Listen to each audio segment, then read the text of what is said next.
Hey there, all you cool, epic, and awesome fans, followers, and listeners. Welcome to episode 64 of the Cool, Epic, Awesome podcast. My name is Matt, and I'll be your co host today. And I'm your other co-host, Joe. And yeah, we've kind of been on a hiatus for about 3 weeks. Yeah. It's been 3 weeks since our last episode. Joe was actually just away. Joe, you were Yeah. in Italy I and went to Poland, right? I went to Could talk Rome about and that a little bit. Warsaw, which is pretty cool. How was it? Honestly, I loved it. I love going. I mean, you guys probably know I travel all the time. It was really cool. Rome was full of just you'd be walking around. There's like a random monument that's been there for like thousands of years. It really feels like a place lost in time. And then we got to see Warsaw too, which was actually we didn't talk about it, but A Real Pain, which was filmed. The actual trip that they did is like pretty similar to what I did. They went to Warsaw and they took a bus to the camp, which is what I did as well.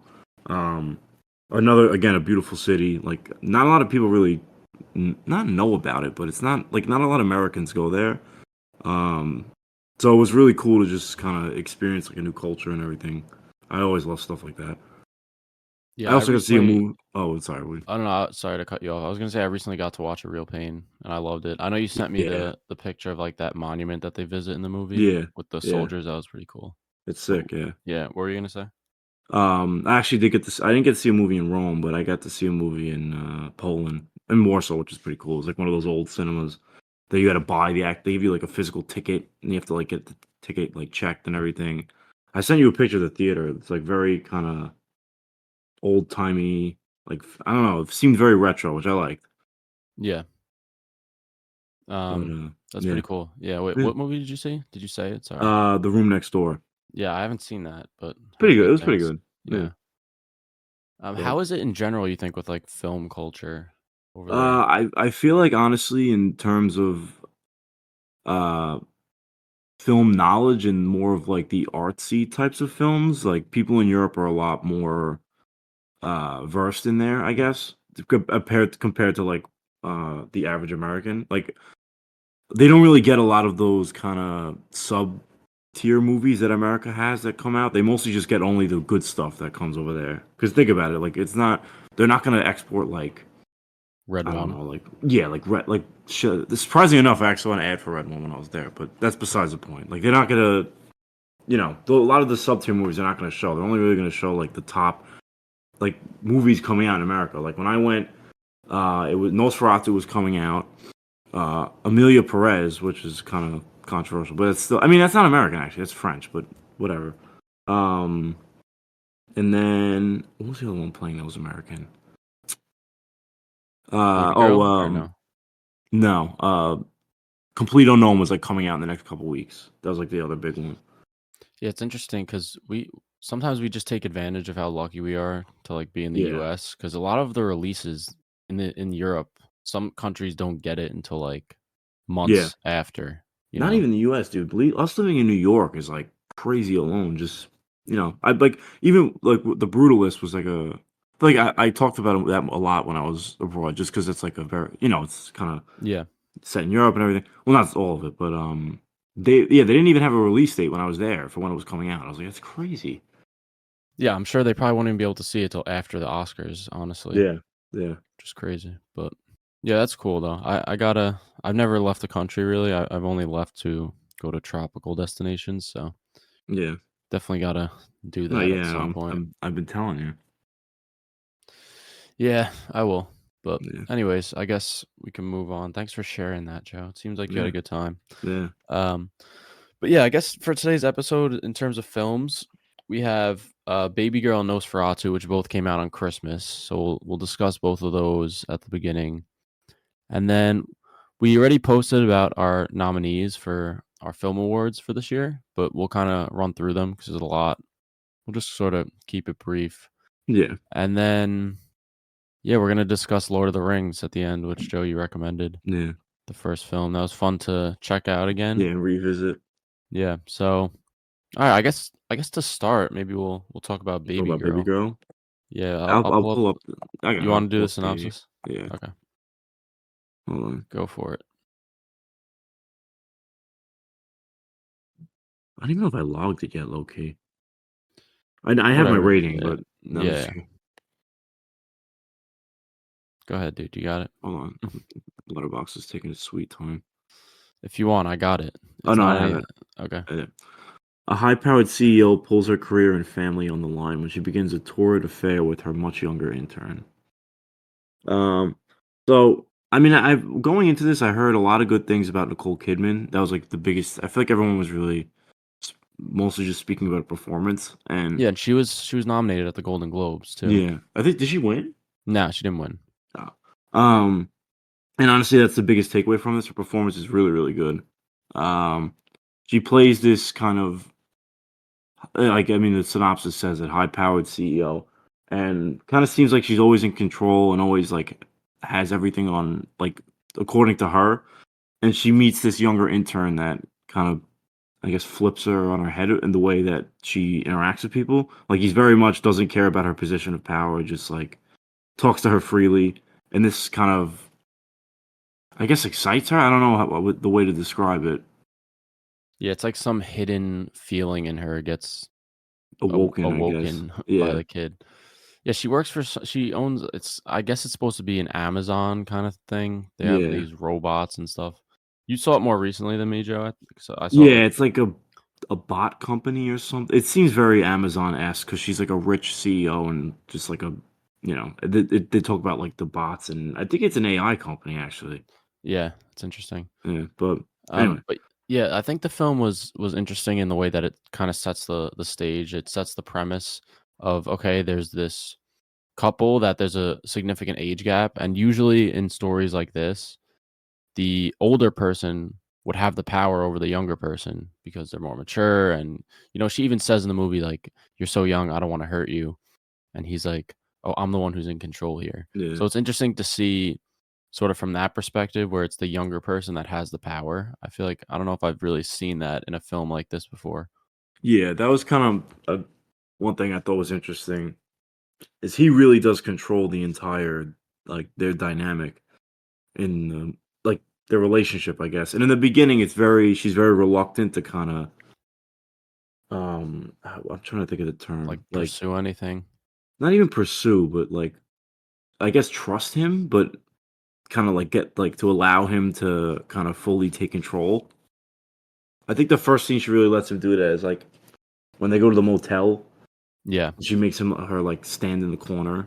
There's a lot of weird like yeah, for people that like have dom kinks and stuff like that, like this is very much for you. Not really my thing, but you know, Yeah, I mean there's a it's lot of obviously weird it's a very sexual movie, yeah, obviously. yeah. It I think it's it's interesting that they kind of flip the I feel like a lot of the sex scenes are from the point of view of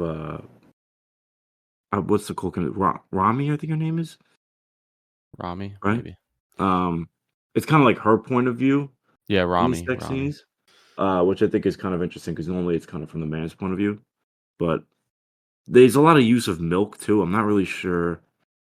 I Uh, don't I mean so I think actually, I read something about this. The director said that because I think from Belgium. I don't know what the actual Belgish. I don't know if there's a term, but she said when she was a young actress, like she was like talking to a director, and he made her like he did something similar where he ordered her a glass of milk and like made her drink it at a bar or something like that.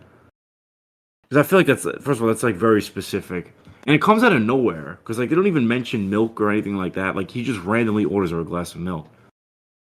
yeah, I don't I mean there's something about the milk that I don't know if it's like it's not I like a think it's just, sexual thing, I but think it's just like a kink. Like it's just, yeah, I don't know. I don't Also, know. now that you mentioned the director, I just realized she also made Bodies. I didn't know that. Oh really? Oh, I didn't know Yeah. that. Yeah, which we actually talked about We on talked here. about that. Yeah, I wasn't the Yes. biggest fan. I like this better than Bodies. Yeah, I agree. But yeah, I mean, it's an erotic thriller. Yeah, There's a lot there's sex scenes, but there's not a lot of like traditional sex scenes, I feel like. yeah. There are some weird situations that they It's show, very unique in the way they show the sex scenes. like Nicole Kidman licking up milk from a The bowl and floor. stuff, and the scene where she stands in the corner like Blair Witch Project. It's very strange. Yeah. But But I was expecting in terms of that front, I was expecting it to be a lot more egregious and just especially I don't know if you saw this, but when Nicole Kidman was doing press for the movie, she was like, "Oh, there was points when we were filming where I had to stop because, like, I couldn't stop orgasming." I didn't know. So, I was expecting this to be insane in that front, but, I mean, take, for example, something from last year, like Saltburn. I feel Yeah. like that was way more graphic in the sex and had more stuff that you would think Yeah, I for guess, like, something a like that. I don't know. It's like a yeah, weird comparison, but, like, the milk licking scene and then the bathtub scene, that's a little similar, I guess. yeah, true. Um, That's a fair point. but yeah, crazy quote from her, but Did you have, like, a favorite scene?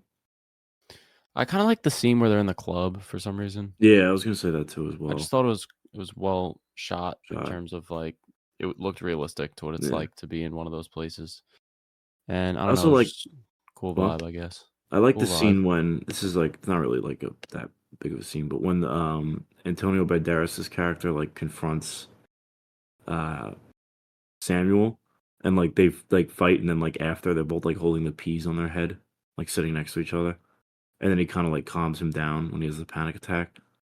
It Yeah. kinda it kinda shows, like, he's I mean, obviously, he's, like, a dickhead, but he's not, like, a horrible person. Who, the kid? Yeah. Yeah, I mean, he's obviously manipulative in what Yeah. he's doing, and any type of infidelity, no matter what side of it you're on, is not a good Wrong, yeah. thing, but yeah, he has some sorta sympathy, you know? Yeah. I was gonna bring up that scene too. I loved Antonio Yeah, Banderas's he was great. performance. He was yeah. I didn't He like expect me to, like yeah, especially in that scene, he really flipped a switch. yeah. He was great. Also, Although I like so well, I kinda wish during that confrontation, there was, like, more that came out of it. There was a scene where I think, Samuel's bringing over some water to him. I thought, Antonio Banderas's character was gonna, like, grab it and smash it on his head or some shit. Like, yeah. I feel like it doesn't lead to this big climax that I kinda expected.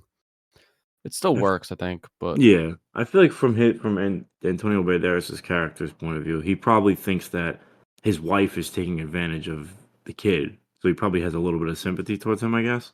yeah, I think the knee-jerk reaction is, "Oh, fuck this kid," especially when Yeah. he starts sorta trying to touch him, and that's Yeah. kinda when they first get to fight, but then once he settles down, he realizes, like, "Okay, this is a kid," you know? Yeah. Like, he's the one being taken advantage of. Even Yeah. though in reality, it's not like Not that, like that, yeah. but What did yeah, you think about that was a great scene. the ending, the way it ends? I honestly I forget how it ends. I s So Sophia Wilde's character basically is like, yeah, well, she's dating, what's his name? I think they never Samuel. say the name. Yeah, Samuel. So she's like, "You're never gonna see Samuel again. Like, I'm not gonna out you because I want." Like, she basically is like, "You're too much of an example to too many women that I'm not gonna out you for what happened, but you're gonna like be quiet and you're gonna stay in your position of power and keep doing Mhm. what you do." And that's kind of how the movie ends. It The guy ended on goes to that scene. Japan. No, not. I think it ends on Oh, like wait, it ends doesn't yeah, one of the other guys. the other guy, yeah, it's like, "Oh, what happened to Samuel?" And she was like, "Oh, he moved to Japan." And he's like, "Oh, like we should get drinks." And he was like, "Oh, what did she say?" She just she like something to embarrass him or some along those lines. Yeah, he says, "Oh, you should like, my wife's out of town, you should come over for drinks or something." Because I guess he found out that they had some sort of relationship, so Yeah, he's like, "I'm next," kinda thing. and she kind of like just And puts she him in was his like, place. "Yeah, like, get the fuck out," or something like Yeah, that. Does it end on that I'm pretty sure it ends scene? with like after that when like she walks out of the room. Yeah, I feel like the ending wasn't something that stuck with me because I mean, I saw this, like, 3 weeks ago, if Yeah, not yeah, more, so it is a little bit, but I feel like it would've stuck with me if it was that insane, you yeah. know? No, I just thought it was interesting. They like she doesn't get outed. It's just like for the Yeah. sake of like what she means to people. Mhm. They just like kind of give her not a pass, but like Yeah, yeah. I Um guess a pass. Yeah, what about favorite characters, I guess? I liked Samuel, I think, the best. Yeah, I like Harris Dickinson a lot. I think he's a great actor. If you guys don't know, you've probably seen him in The Iron Claw if you've seen that. He plays the oldest brother, I think. Or no, is Zac yeah. Efron the oldest? He's also in, Triangle of Sadness. I haven't seen Yeah, that, but he's great in that as well. That's the first time I've seen him.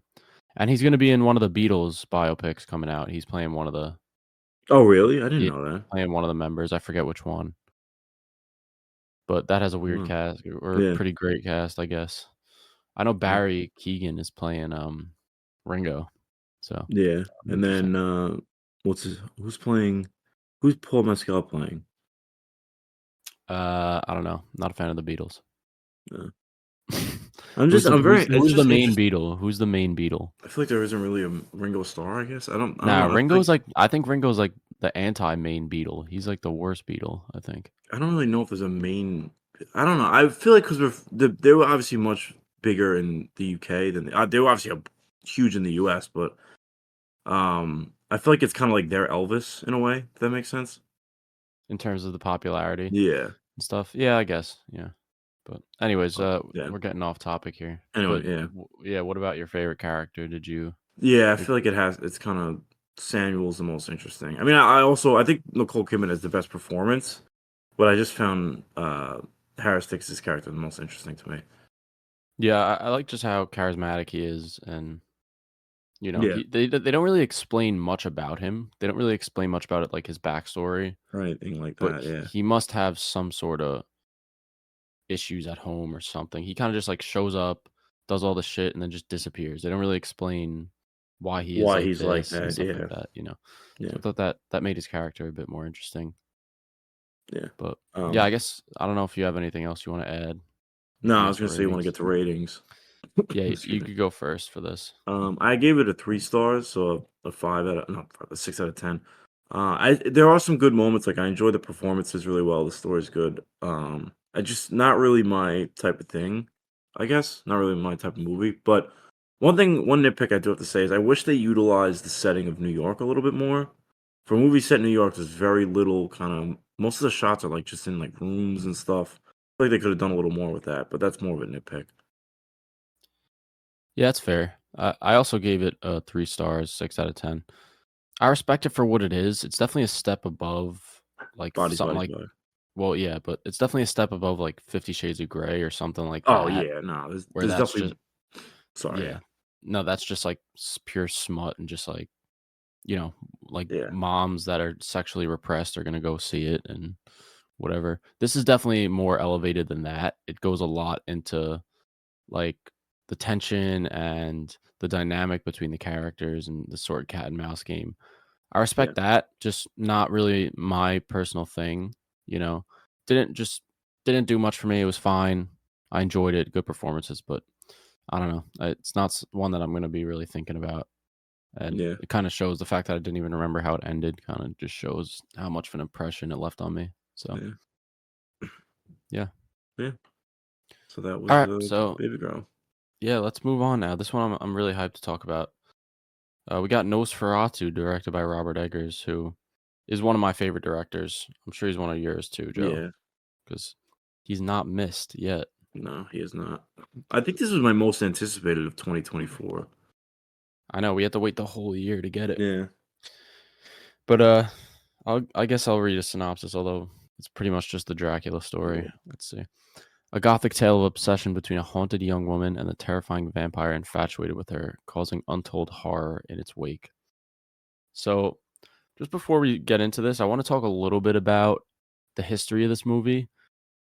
yeah, Robert Eggers was supposed to make Nosferatu like 10 years ago, but no one kind of trusted him to give him the money to make it because think about the original Nosferatu, a black and white film with no dialogue that just is incredibly strange, yeah, follows this count and I mean, it's the Dracula story, but it's been modernized. Like Nosferatu and yeah, Dracula, the two movies they're the same story, but the style of how the vampire is displayed and how it's told and what it's really about is different. And I feel like that Dracula story is easier to tell. It's been told more. yeah, Nosferatu is difficult. It's something that's definitely a challenge to modernize, but I think Eggers did a fantastic job of yeah. bringing that story to the modern day audience. But But it's also, I feel interesting. like oh, I'm sorry. Just I was gonna say it's interesting that it's been in the works for so long because there's all these different casting things that we had heard about. Bill Skarsgård, who plays Count Orlok, he was originally cast as Hutter, who is Thomas Hutter, I think. That's Yeah, who Nicholas Hoult plays in this. He was originally cast as Hutter. Then there was another version where Harry Styles was Hutter, and then Anya Taylor-Joy played the girl. I forget her name for some reason. Ellen. Ellen. That would have been strange, I think. I don't know. I mean, Anya Taylor-Joy obviously could have done it, but Harry Styles, I don't know. Yeah, I don't know about that. There was a lot of different versions of this. I think we ended up getting pretty solid Yeah. cast. So, what were you gonna say, Joe? Though I was gonna say also he does a. Sorry, I don't know why I'm cold. He does a really good job of also inserting his style into this movie as well. Like it feels very Robert Eggers, this movie, if you're a fan of his work.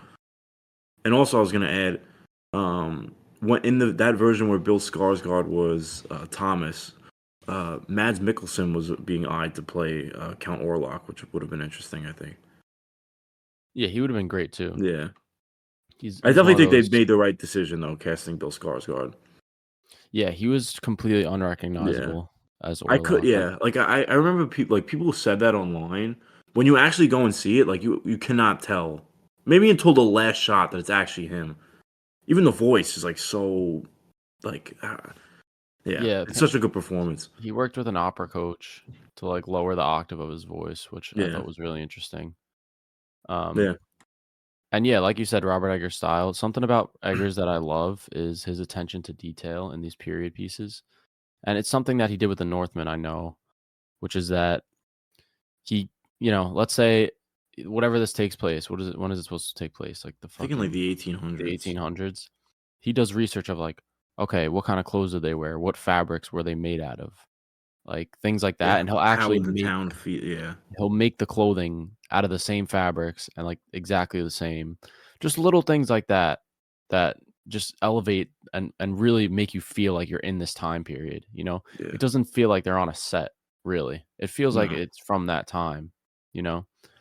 And I think that style and that quality of his filmmaking, the attention to detail, you could really see it even in Nosferatu, in Count Orlok's design, yeah, where he gave him that mustache because if you look back to the original Bram Stoker's Dracula story, which is what this film is based on, the Count was based on Vlad the Impaler. He was the original Dracula. yeah, And if you look up, he's a real person that existed.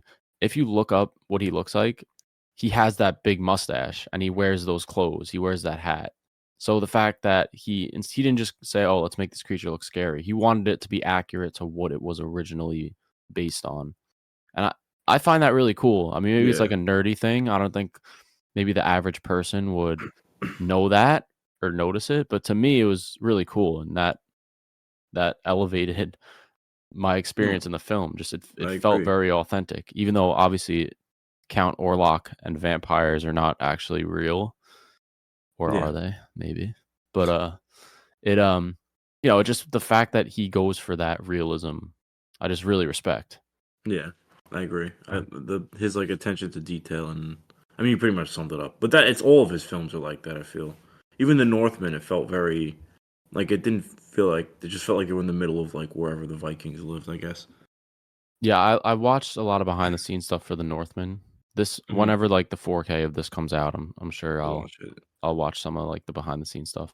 But just like it went into some of the process of how he designed everything for the Vikings. He looked up like their shields, what kind of wood were they made out of, like what kind of sigils did they have on them. And he made the exact sort of Viking shields and axes and equipment that they actually used back then. Yeah, Just it's the type of like hard work that you have to put in and dedication and time spent just sitting in front of a computer researching that a lot of directors aren't willing to do, yeah, you know? I agree. So I really And respect that. I think that's why also like no one else really could have made this except for him. Yeah.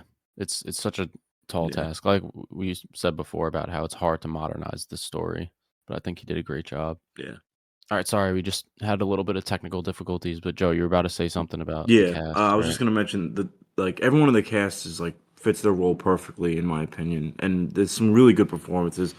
Willem Dafoe seems like he's just having a fucking blast. He just plays this kind of. He's a doctor, but what is he? He's not really kind of a medicine doctor. He's more into like the mystical side. But he has like this unique relationship with Ellen in the in the movie because they both kind of have this. I don't know the term, but I guess sensitivity to the kind of magic side of this movie. Not magic. Yeah, I don't know. I don't know what the term would be. he's like a witch doctor, kind Yeah, of like that equivalent to that, where it's not scientifically based, but he's like, oh, these demons are real, and she's possessed by a demon, and I think Aaron Taylor Johnson's character is kind of like, you're fucking crazy and yeah, this and that. He's like, what are we doing here? Let's get out of here. But obviously, he's actually correct in saying all of this correct. Yeah, stuff. So yeah, he was great. He seemed like he was having a yeah. blast. I think Ralph he's Easton was in great as well. yeah, he's in all of Egger's films Yeah, besides The yeah. Witch. And Eggers said that he offered him a part in like his next 4 films or something like that. It was Yeah. crazy. Also, Ralph Ineson, I think, is in all of his films as well. Yeah, I know he plays the father in The Witch. He has a small scene in The Northman. I don't think he's in The Lighthouse just because there's only It's like 2 two people. characters, Yeah, but he's great. Gonna be yeah, Galactus too. yeah. I'm very excited for his Galactus. His Yeah. just voice is just so like I don't know, very captivating. Yeah. So, Um, I yeah, was gonna say also in terms of, like, the filmmaking stuff, I think visually it is very stunning. There's a lot yeah.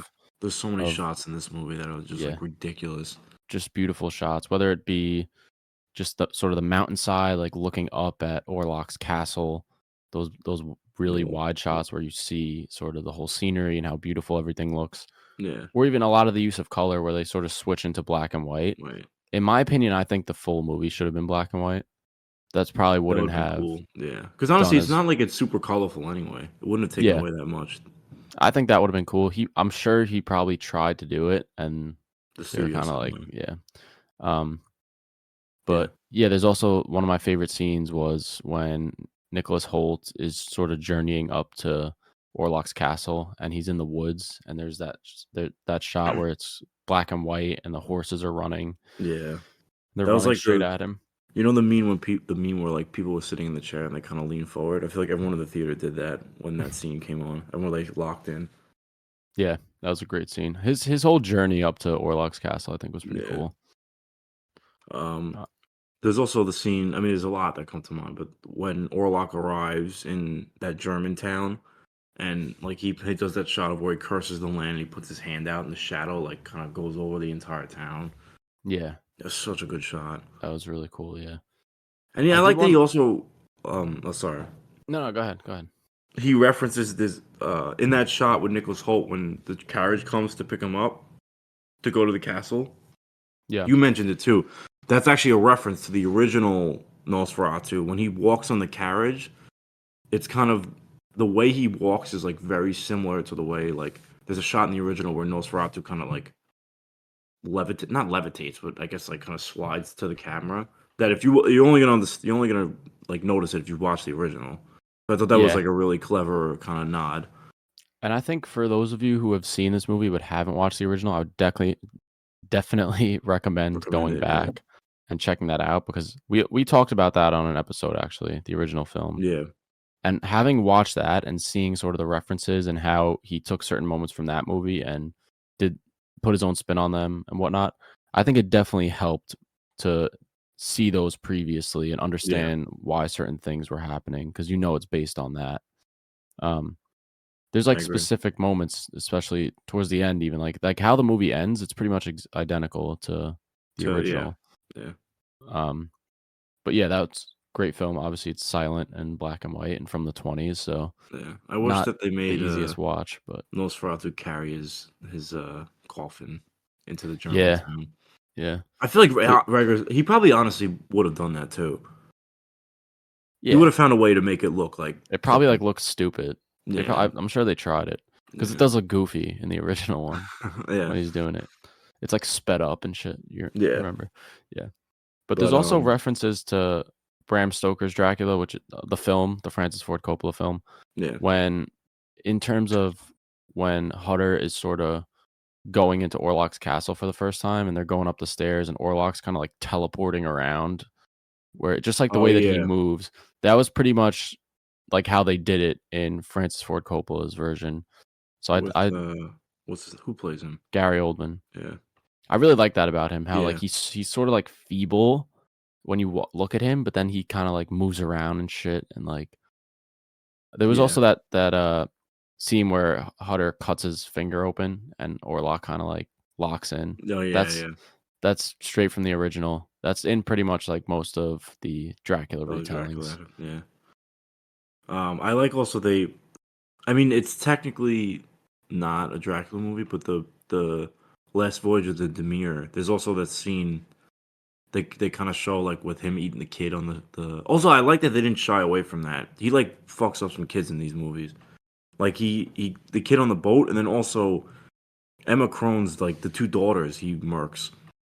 Yeah, and I was gonna bring that up because I guarantee you no one's gonna say a single thing about this, and no one has. But when Terrifier 3 came out, everyone was like, "Oh, you shouldn't use the murder of children as entertainment."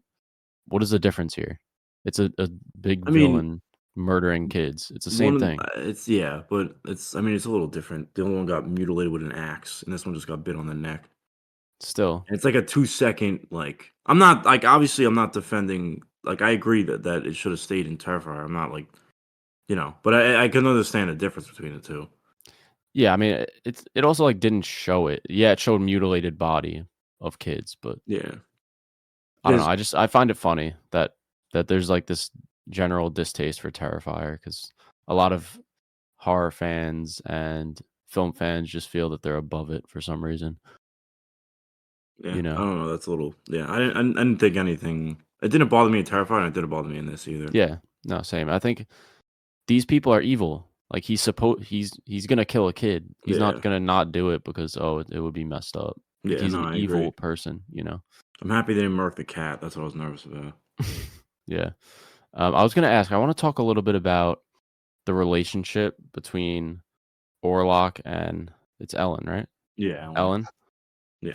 I'd seen a lot of discourse about this online because to me, I don't think it's necessarily like a black and white relationship Neither do I. It's because very complicated. she calls to him, originally Yeah. she calls to him.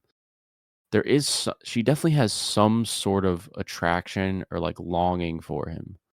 But Yeah. when I saw on Twitter, people were saying that. And then, of course, you know how over the top and reactionary everyone is. They're like, oh, like if you thought that Ellen wanted to be with Count Orlok, like you're disgusting. It was a relationship that I mean, was I don't think she built wanted to on be like a with him. predator and this and that. Like, bro, I feel like there's at least a conversation to be had there. It's Like, not I like feel like at the end, she kinda just accepts her fate. Like, it's not like she wanted to do that. It's just like she doesn't want her husband to die. So she's like, "I'm gonna." Because remember he goes to her, he's like, "And if you don't submit to me, every day I'm gonna kill someone." So uh, he kills Emma Crone's character and the kids the first day. yeah, He kills Aaron Taylor Johnson's character the next day, and then he's gonna kill Nicholas Holt's character.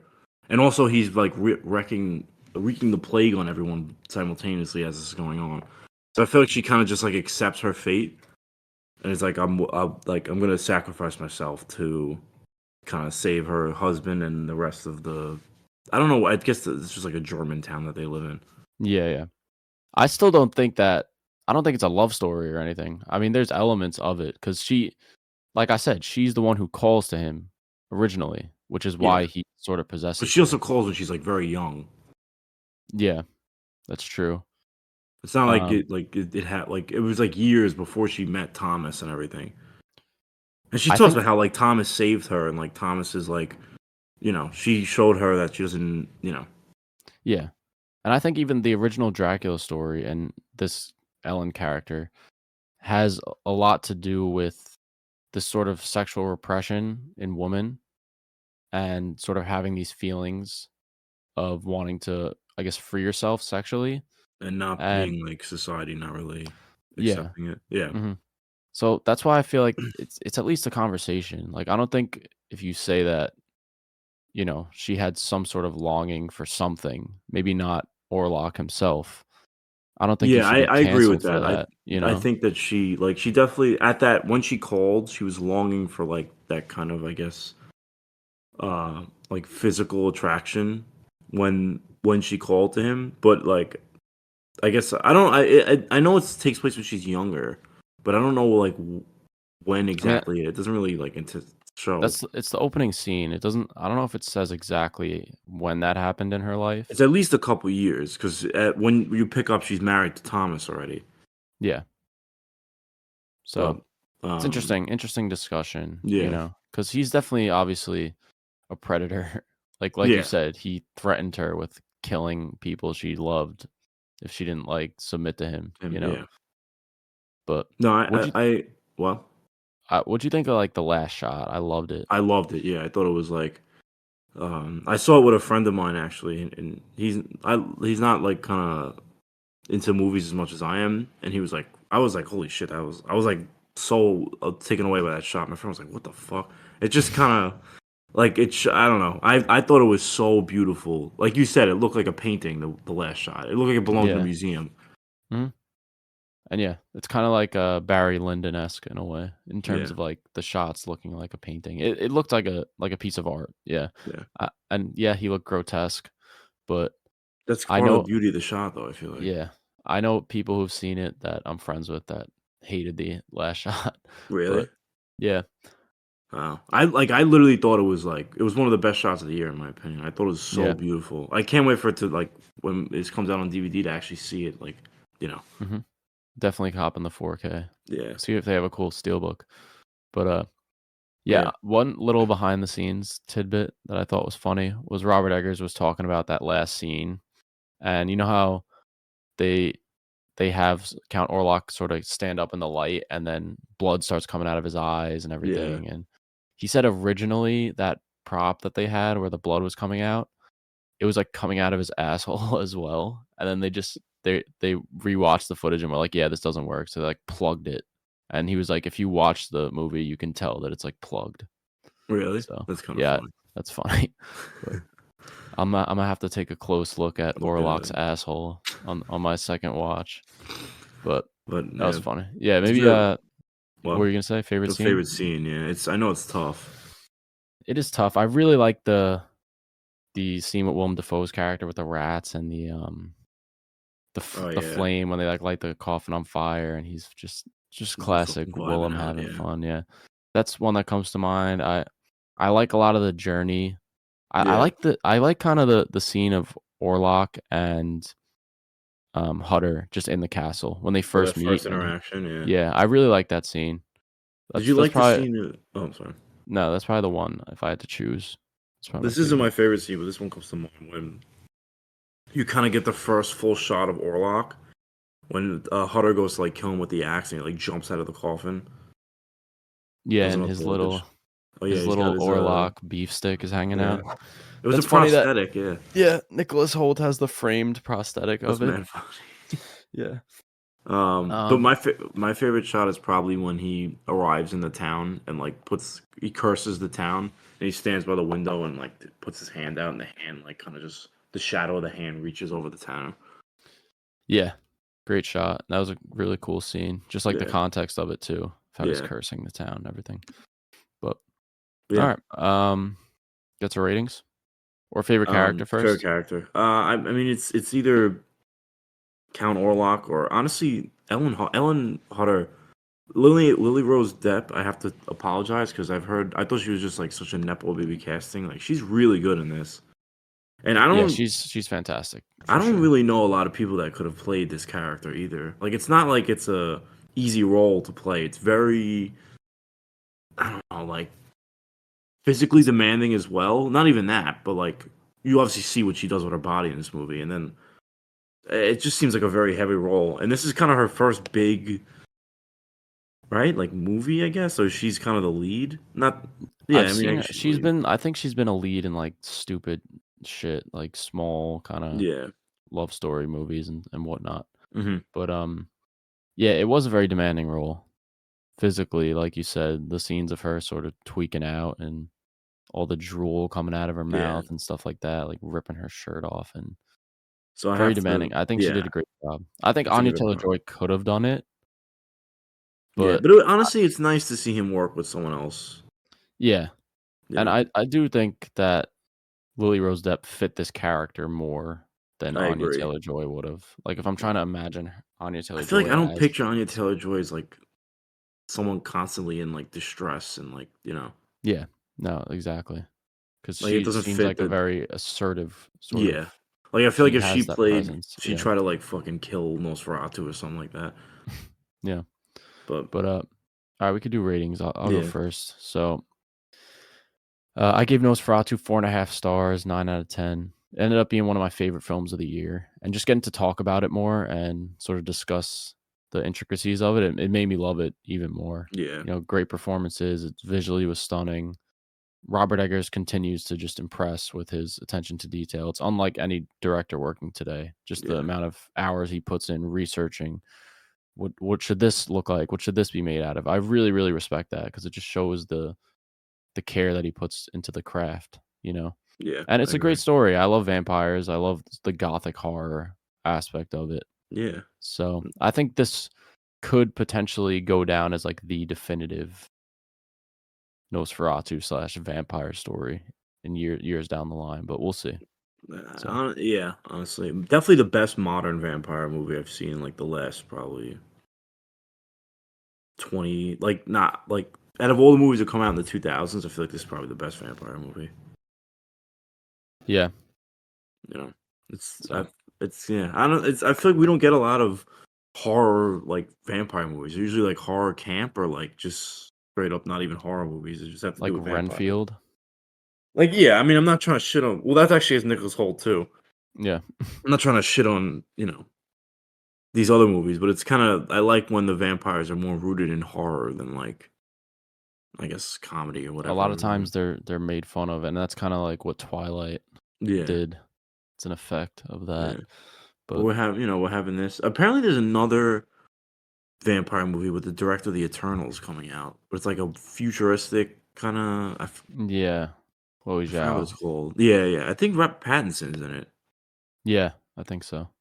But you want But yeah. you didn't give your Oh rating. yeah. I'm sorry. I give it a 4.5, so 9 out of 10. It honestly exceeds on almost every level, like acting, the set design, shots, the costumes also really, really good. I feel like he's gonna win best like costume design. Yeah, I'm interested to see what like once the award nominations come out, what this gets nominated for, if anything. If I mean, if I had to pick, probably cinematography, uh, I would say directing. costume design, directing. I mean, I Yeah. honestly think that Bill Skarsgård should be at least considered for a nomination. Even Lily Rose Depp, a lot of people are Yeah, saying she's an underdog to get a but nomination. and honestly, now that like, because we're gonna talk about it, but the Brutalist is kind of getting dragged a little bit, as well as Amelia Perez, and also Nora's had some kind of rocky stuff going on with that as well. So there's a really big opening now. Like, I don't Yeah. even who do you think's gonna win Best Picture? I thought Brutalist was pretty much a lock, but we'll talk about it later, Yeah, I yeah, guess. So but yeah, I have that's like a our strange feeling it's gonna be Amelia Perez, dude, but we'll see. nah. I will talk about it actually. Yeah. Is that actually the Um, next thing we're gonna talk about? Or what? Now we'll do our movie news quick. There's not much, and then we'll do like our award nominations, and we'll Okay, just sort of go through it. There's yeah, not much movie news, so yeah, you see the first thing you wanna. yeah. So this was pretty much for those of you who are versed in the DCEU and DCU news. This is like a long time coming, but it was officially announced that Jason Momoa is going to play Lobo in the DCU, and he's going to make his debut in Supergirl Woman of Tomorrow. Um, this is really exciting. I feel like this is a pretty perfect casting, in my opinion. I don't know if what do you have to say? Do you agree or Yeah, it's if you look at Jason Momoa, he just looks like Lobo without well, the makeup, so yeah, pretty uh, perfect. I mean, it James Gunn is never gonna beat the, Twitter casts his movies allegations, yeah, but, I mean, if it's a good casting, it's a good casting. It doesn't matter yeah. if, like, people fan cast it? This is a long. This one's like people, but I remember people talking about him playing Lobo like even before James Gunn took over. People said he should have been like a Lobo character. Yeah, I don't know, did you see that interview with him where he was talking about how when he originally was cast as Aquaman? He thought he was gonna be Lobo He said he came into interview or not interview, audition for as Batman, right? for Batman, Yeah, and then Snyder was like, "Oh, we decided to go with someone else, but we do have another role for you."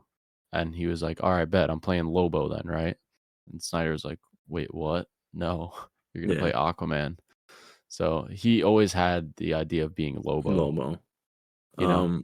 So I know that so I've actually read the comic that this movie's based off of, and Lobo doesn't appear in the comic, but he does kind of fit the like story because they go to a lot of kind of places where bounty hunters would pop up, so it's not the strangest thing for him to be in it. He's definitely not gonna be the main villain, but I think he'll probably fight Supergirl at some point. Um, and originally also I think Tom King wrote it, and he said that he initially wanted to use Lobo in the book, but the editors told him not to. So which is kind of interesting. Yeah, and he's Also, working on the movie, right? yeah, and So he wrote the comic it's based off of, and he's working on the movie as well. I'm actually really excited because the comic's very good, and I like Millie Alcock, so I feel like it's gonna be.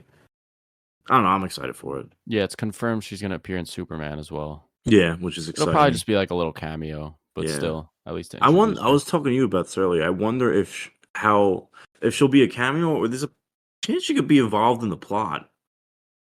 Maybe. I said like my theory was that like she pulls up to Earth and that's kind of the main thing going on, and like Lex Luthor's like, oh, we need to kill her, she's evil, and Superman's just kind of like, it's his cousin, so he's trying to protect her.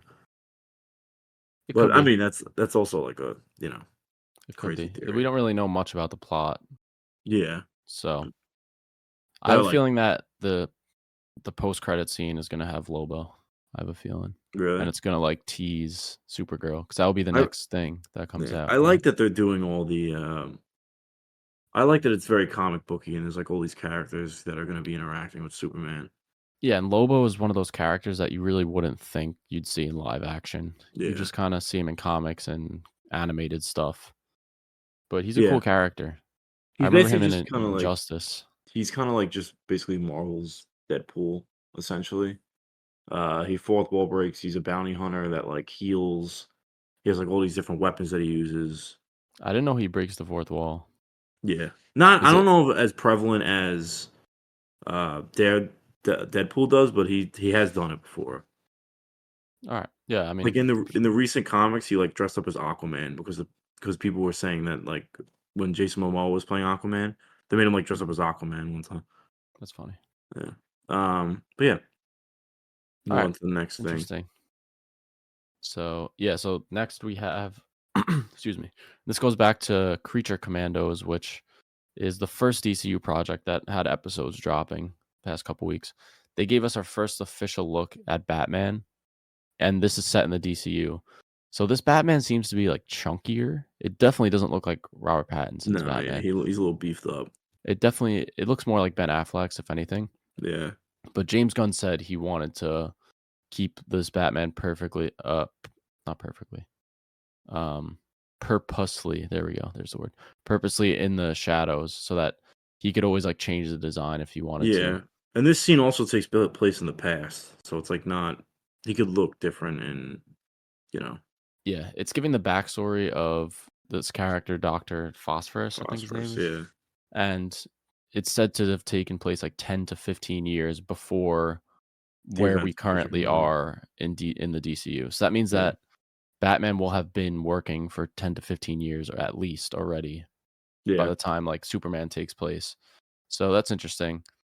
Um, I just kinda wanted to talk about Creature Commandos in general. I yeah. finally got around to watching it. You finished it? Yeah, I finished Oh, I it. didn't finish it yet. But I mean, I know basically, just from being on Twitter and stuff.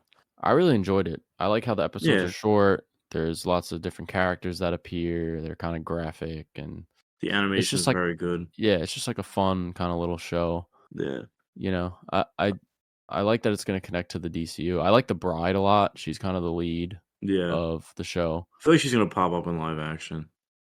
Yeah, hopefully. Hopefully. We'll see. Um, I'm surprised that I liked it as much as I did, though, honestly. I don't wanna say I'm like a James Gunn hater, 'cause I enjoy James Gunn. Do I think he should be running an entire studio? No. But this this is very much like his style. This is what he yeah, does well. It's pretty much just another Suicide Squad kinda yeah. vibe, so He pitched that to DC when he was brought on for Suicide Squad, and then when he got hired, he greenlit it, which is kind of funny. yeah.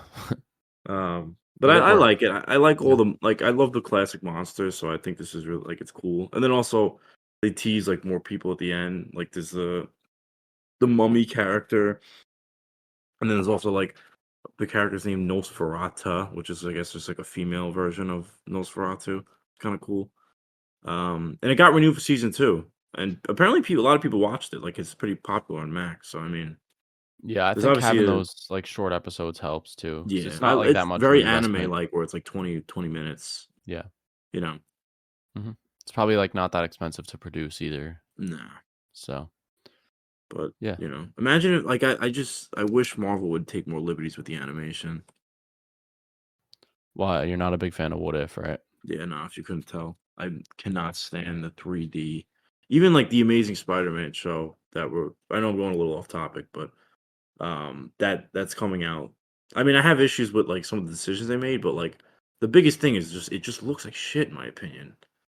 Yeah. I don't know why. The only good one that Marvel's done is X-Men 97. That's very well animated. Like that's probably I mean, I think that's better than Creature Commandos in my opinion, but um I feel I like just Marvel, they wanted for What If, they wanted it to look as close to live action as possible, so it's, like, super realistic in terms of, like, the actors' faces and shit. It just looks but I don't like know. I just that whole thing is like the whole point of What If is all these different possibilities. Like, shouldn't you make each episode like stylized in its own? Like, I feel like that'd be so much more interesting. yeah, definitely would. But But I think anyway, What If is over, so, oh really? It's done? Oh, yeah, I'm pretty sure season 3 was the final season, uh, well, but rest in peace. Anyway, yeah, rest in peace. Alright. we got a first look at the Switch 2, which is going to be releasing probably sometime in December. Yeah, Um, not film news, but I kinda just wanted to see yeah, what you because thought in I general. mean, I'm pretty sure everyone that listens to this is like has a Switch or at least has played a Switch. Um, I hope that it's the graphics are a little better. I don't really know any of the titles releasing with it. I know there's like a new Mario Kart that's gonna come out with it, which hasn't been one in a while, so it's kind of cool. Hopefully Super Sluggers. That's what Yeah, I need. that'd be cool. What I don't else? know if I love the design. It The looks very similar to the first one, Yeah, honestly. but the base Joy-Cons are black. I wish they were blue and red Yeah, but still. that'll change. They'll release like you don't think they're gonna release colored Joy Cons at No, some of point? course they will, but this is the base model, you know? Yeah, I get it. I guess they wanted to go for like more like the PS4 or Xbox One kind of. Yeah. I know that the power of this console is supposed to be equivalent to a PS4. I heard about that too, which Yeah. is a huge step up for Nintendo because their biggest thing is the graphics. Yeah, and it's really Is like my I mean, at least in my opinion, like Switch games, you're not playing it for like the graphics or the nah, immersion. nah, It's more of just like fun fun, yeah. and But some of playing them are games with horrible, friends. dude. Yeah.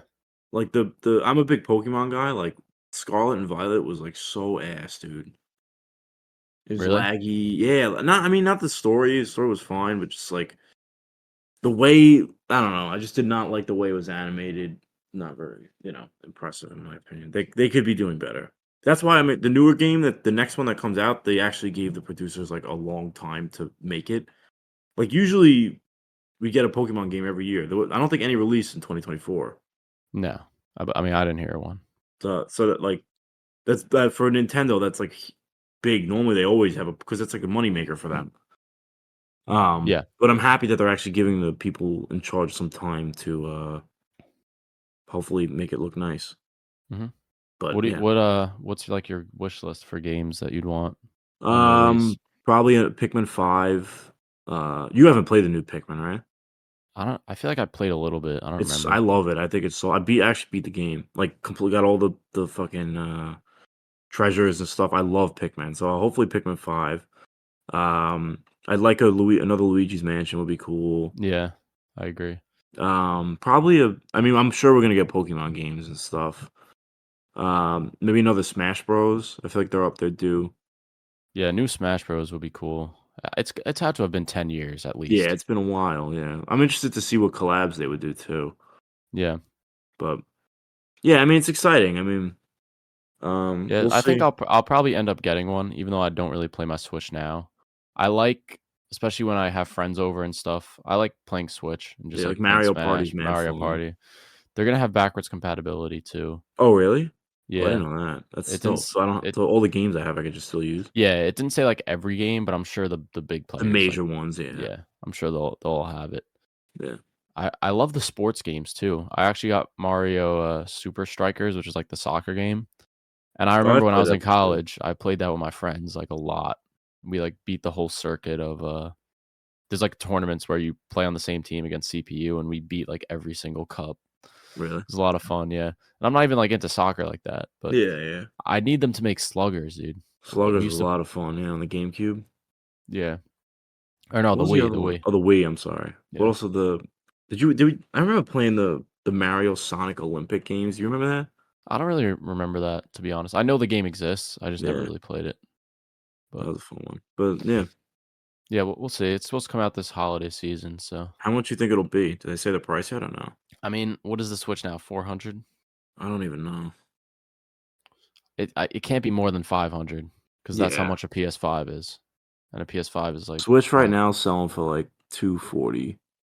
It's not I'd say horrible, honestly. probably 400. 400, yeah, Yeah, but fucking ridiculous, dude. Anyway, but alright, we can move on. move on. A little bit of, some sad news here, but Yeah, David Lynch, who's the legendary director who made great films such as Mulholland Drive or Twin Peaks. Eraserhead, Twin Peaks.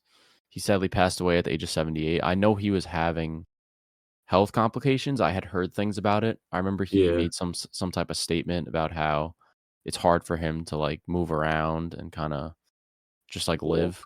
Yeah, So, it's obviously sad. It's one of those things where excuse me, a lot of these famous directors and people in Hollywood, they're getting up there, dude. Like Spielberg. yeah. We were just talking about what's his face, who did Gladiator. Ridley Scott. Yeah, he's like 86, bro. Yeah.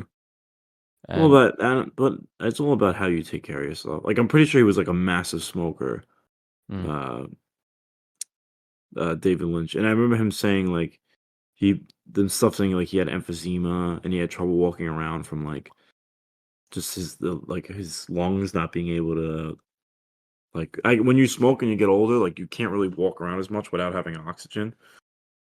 So if he would walk around the house, I remember them saying he would get short of breath because he just couldn't catch his breath.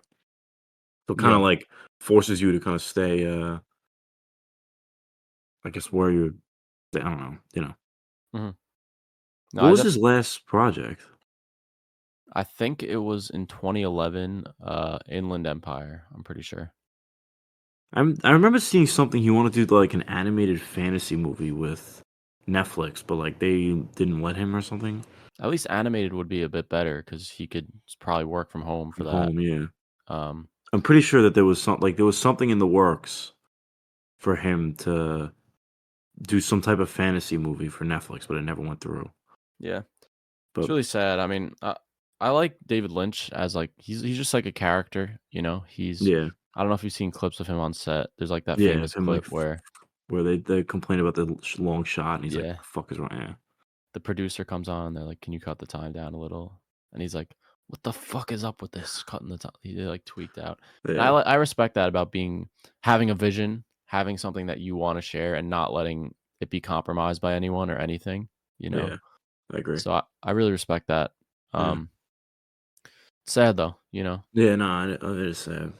But But yeah, I gotta get back to a lot of his films. I've only seen, I think, his Dune movie, yeah, and um, Mulholland Drive. Maybe one more. I gotta watch Eraserhead for sure.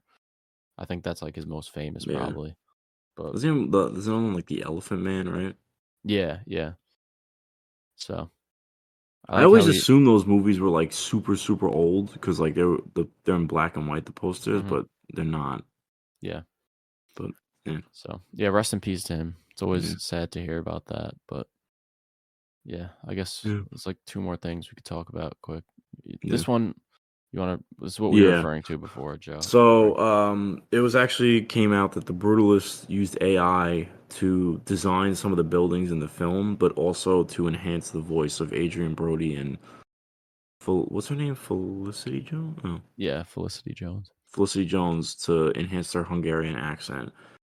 So this basically nuked any chance of the Brutalist winning Best Picture. I feel like there's no shot. I don't even think it's gonna win anything now. I don't It know. kind of We'll see.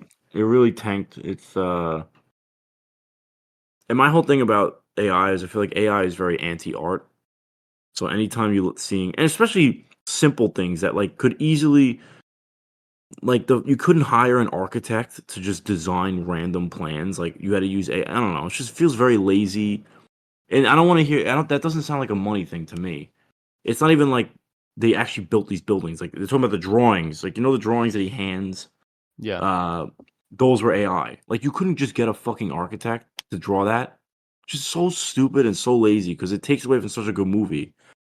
And also, I just don't like they're using AI to enhance the voice, like to enhance his performance. I'm not a big fan of that either. Yeah, that I mean, I know we have differing opinions on Yeah, AI.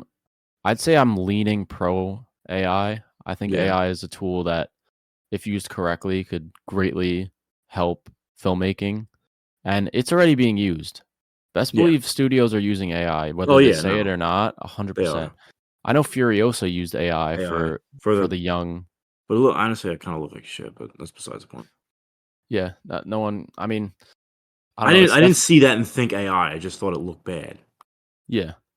The thing is, if like for example, the voice thing.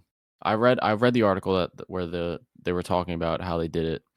Basically, they said that this Hungarian accent is very hard to replicate it as a person, just like not being from there, because there's certain like sounds that you make when pronouncing words that you would have had to learn the language for you to do it. So if they want to be authentic and make it sound like that, what options do they have besides to hire an actor that's actually from there? I mean, he is Hungarian, But Adrian Brody. besides to hire an actor who has that accent. They said they tried doing ADR, they tried getting other voice actors to come in and do it, but they said it just didn't work. So they used AI to enhance certain syllables and stuff like that. I don't I I don't mean, like it. I understand the argument of, okay, he shouldn't be able to win Best Actor because his performance was enhanced with That the 100%. Yeah, I yeah. get that, but in my opinion, like, they tried other stuff. They brought people in to do So, well, ADR. all right. So if this movie was made 20 years ago, what would they have done? They would have just not had that accent piece added, or maybe did the ADR and it would have sounded worse. But do you like? I just it just I I don't th know. I think I it understand AI being used in other sectors of life, but I feel like AI in the arts is a big no no for me. Like I I just think yeah. it's anti creative, it's anti artist, and I just don't like it. I just think that it enhances that specific thing, it enhanced the film, and who does it hurt in that situation? No, I'm not saying it's not like I'm not saying it's taking away from anybody. I'm just saying it's lazy and it's anti like I art. don't think it's lazy though in terms of the way they used it, because they said they tried other things and it Yeah, didn't but they work. use they It's not like they bro. were like, "Oh, let's just do this with AI." They tried ADR, they tried bringing in different Do actors. you think if Robert Eggers had like a similar situation that like I feel like he's someone that would never use AI in his films. That's fine. That's his choice, but it's Yeah. a tool that exists. You shouldn't No, I'm ignore not its denying it. existence. I definitely judge people more for using it than people that don't. Yeah. It And just feels lazy to me. I don't know. I mean, for little shit like this, I feel like it's not that big of a deal. If you make a whole movie with AI, Well, then no, that's never gonna happen. It's just because it's you can't like replicate creativity at the end of the day. yeah. AI will never be able to like fully produce a movie that's you're always gonna be able to tell that it's some kind of AI. Yeah, and of course, like if there is an opportunity where you can hire someone and you can bring in someone to do this creatively on their own, I think yes, you should. But if there's a situation like this where they tried other things, nothing's working, and we have this tool right here that can help, why not use it? But what Yeah. about all right? So what about the designs for the architects? Okay, that is a different story, but I actually have the quote here from the architecture consultant. He said to they use Midjourney, which I guess is some AI thing, to create three brutalist buildings quite quickly by using references to key figures in the movement along with other architectural terms. And they said, now I will have these digital prints redrawn by an illustrator to create mythical buildings. So they made them in AI, and then they had someone come in and But redraw AI them. designed it, Yeah, but I think having the context and of having someone the come in to keyword redraw it. too, keyword too quickly. Yeah. That's lazy. They I didn't mean, want to. at least they had someone come in and redraw it. that at least makes it a little bit better. Honestly, no, because it's still AI. Like it's still behind the design is like using AI to like I feel like that's worse almost if you're using it to design the actual plans of the buildings. Yeah, that I think is a little bit more like, yeah, you could have obviously done something different. The You know, accent thing, it's like they tried other shit and it didn't work. I just feel like that's unnecessary. Like I don't like I just it's stupid. It's just I don't know. But the building stuff pisses me off more. Yeah. I But don't know. you know, It's definitely a tricky subject. I don't think it's black and white. I think that there are ways that it can be used and it's no, fine. I'm not disagreeing with that. But I just think that I don't know. I'm not a big fan of like I understand if you're like a small filmmaker and you have no money and you have to use AI to do things. That's a little different. But it's I like a mean, major production. They had not really. $10 million. Bro, 6 they to had 10 mil. 6 to 10. Compare that to like I'm talking about people like I'm they like the movie you're producing. Like if you use AI on your film, like that would be understandable because you guys are working like it's coming out of your pocket. You know what I mean? Yeah. That's like more understandable than like a this is like a major Oscar buzz movie. You know? Yeah, no, I get it. I get it. I just think it's an interesting discussion to have, Yeah. you know.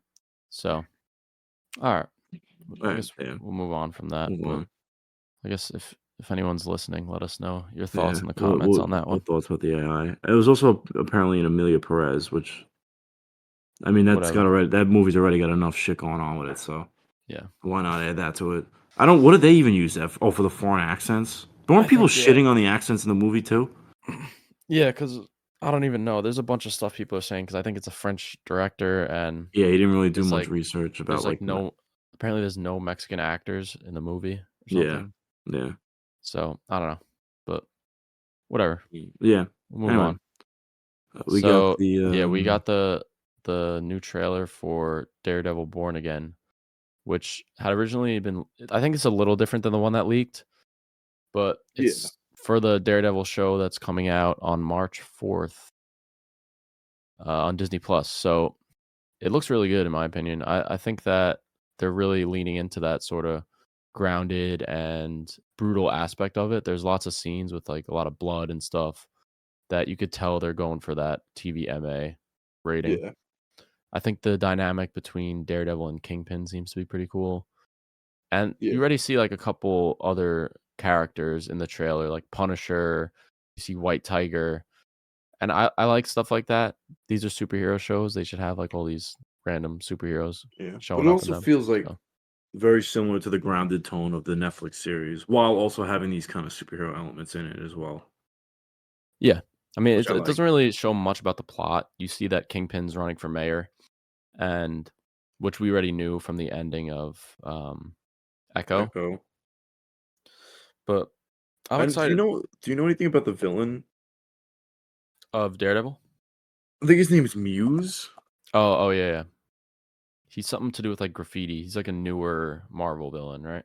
Yeah, hold on. I wanna make sure. Yeah, Muse. He basically is like I think he's like an artist, and he would makes like uh artwork out of like his victims.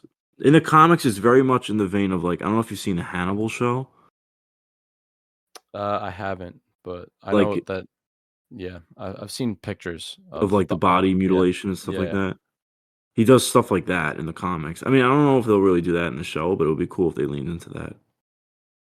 Yeah, that would definitely be cool. I feel like they'll do elements of it, probably not that graphic, Yeah, because at the end of the day, like, it's still still on Disney Disney Plus. Plus, you Yeah. know? So, Um, the only thing that doesn't really make sense to me is what like I feel like Spider-Man would be somewhat involved in this. yeah, I mean, he There's a might still chance he pulls appear. up, yeah. You never know. I mean, they're doing, like, Also, a Spider-Man show, so I it's not like like he can't be on Disney Plus. I also But like that they show all the helmets. So yeah. he's obviously gonna have, like, a bunch of different costumes in this, I'm assuming. Yeah, I like his main costume. The color I think is really cool. The helmet's Yeah, good. The helmet's always been good, but it's just we want the double Ds. yeah, we need the We double need those Ds double on it. Ds, dude. I feel like he'll get the double Ds at some point. He's Yeah, gonna have to earn them, you you gotta know? earn the double Ds, yeah. Yeah, but I he's hope supposed they to do have the black suit too, though. yeah, it seemed like he had a black helmet, I think, right? Yeah. Yeah, I think so. He's supposed to appear in the next Avengers film, I don't know what supposedly. the fuck he's gonna do though. Like, what? I What saw is this he gonna? clip Yeah, of like I was like when that they came out, it was like Daredevil getting thrown off a building by a Doombot. It was just sort of like an army. I mean, some guy getting fucking chopped. yeah. I mean, it's cool he's showing up. I just don't know what he's really gonna, you know. I don't know. It'll be cool though. It's the same Yeah, shit that no, Hawk. it's What is Hawkeye gonna do against yeah, Thanos? You exactly. It's know, just like so fucking yeah, they make it work. But yeah. yeah, I'm really excited for this, and I think you mentioned to me before it comes out March 4th. March So 4th, yeah, it's pretty soon, and I think it's yeah, like weekly release, which I enjoy much more.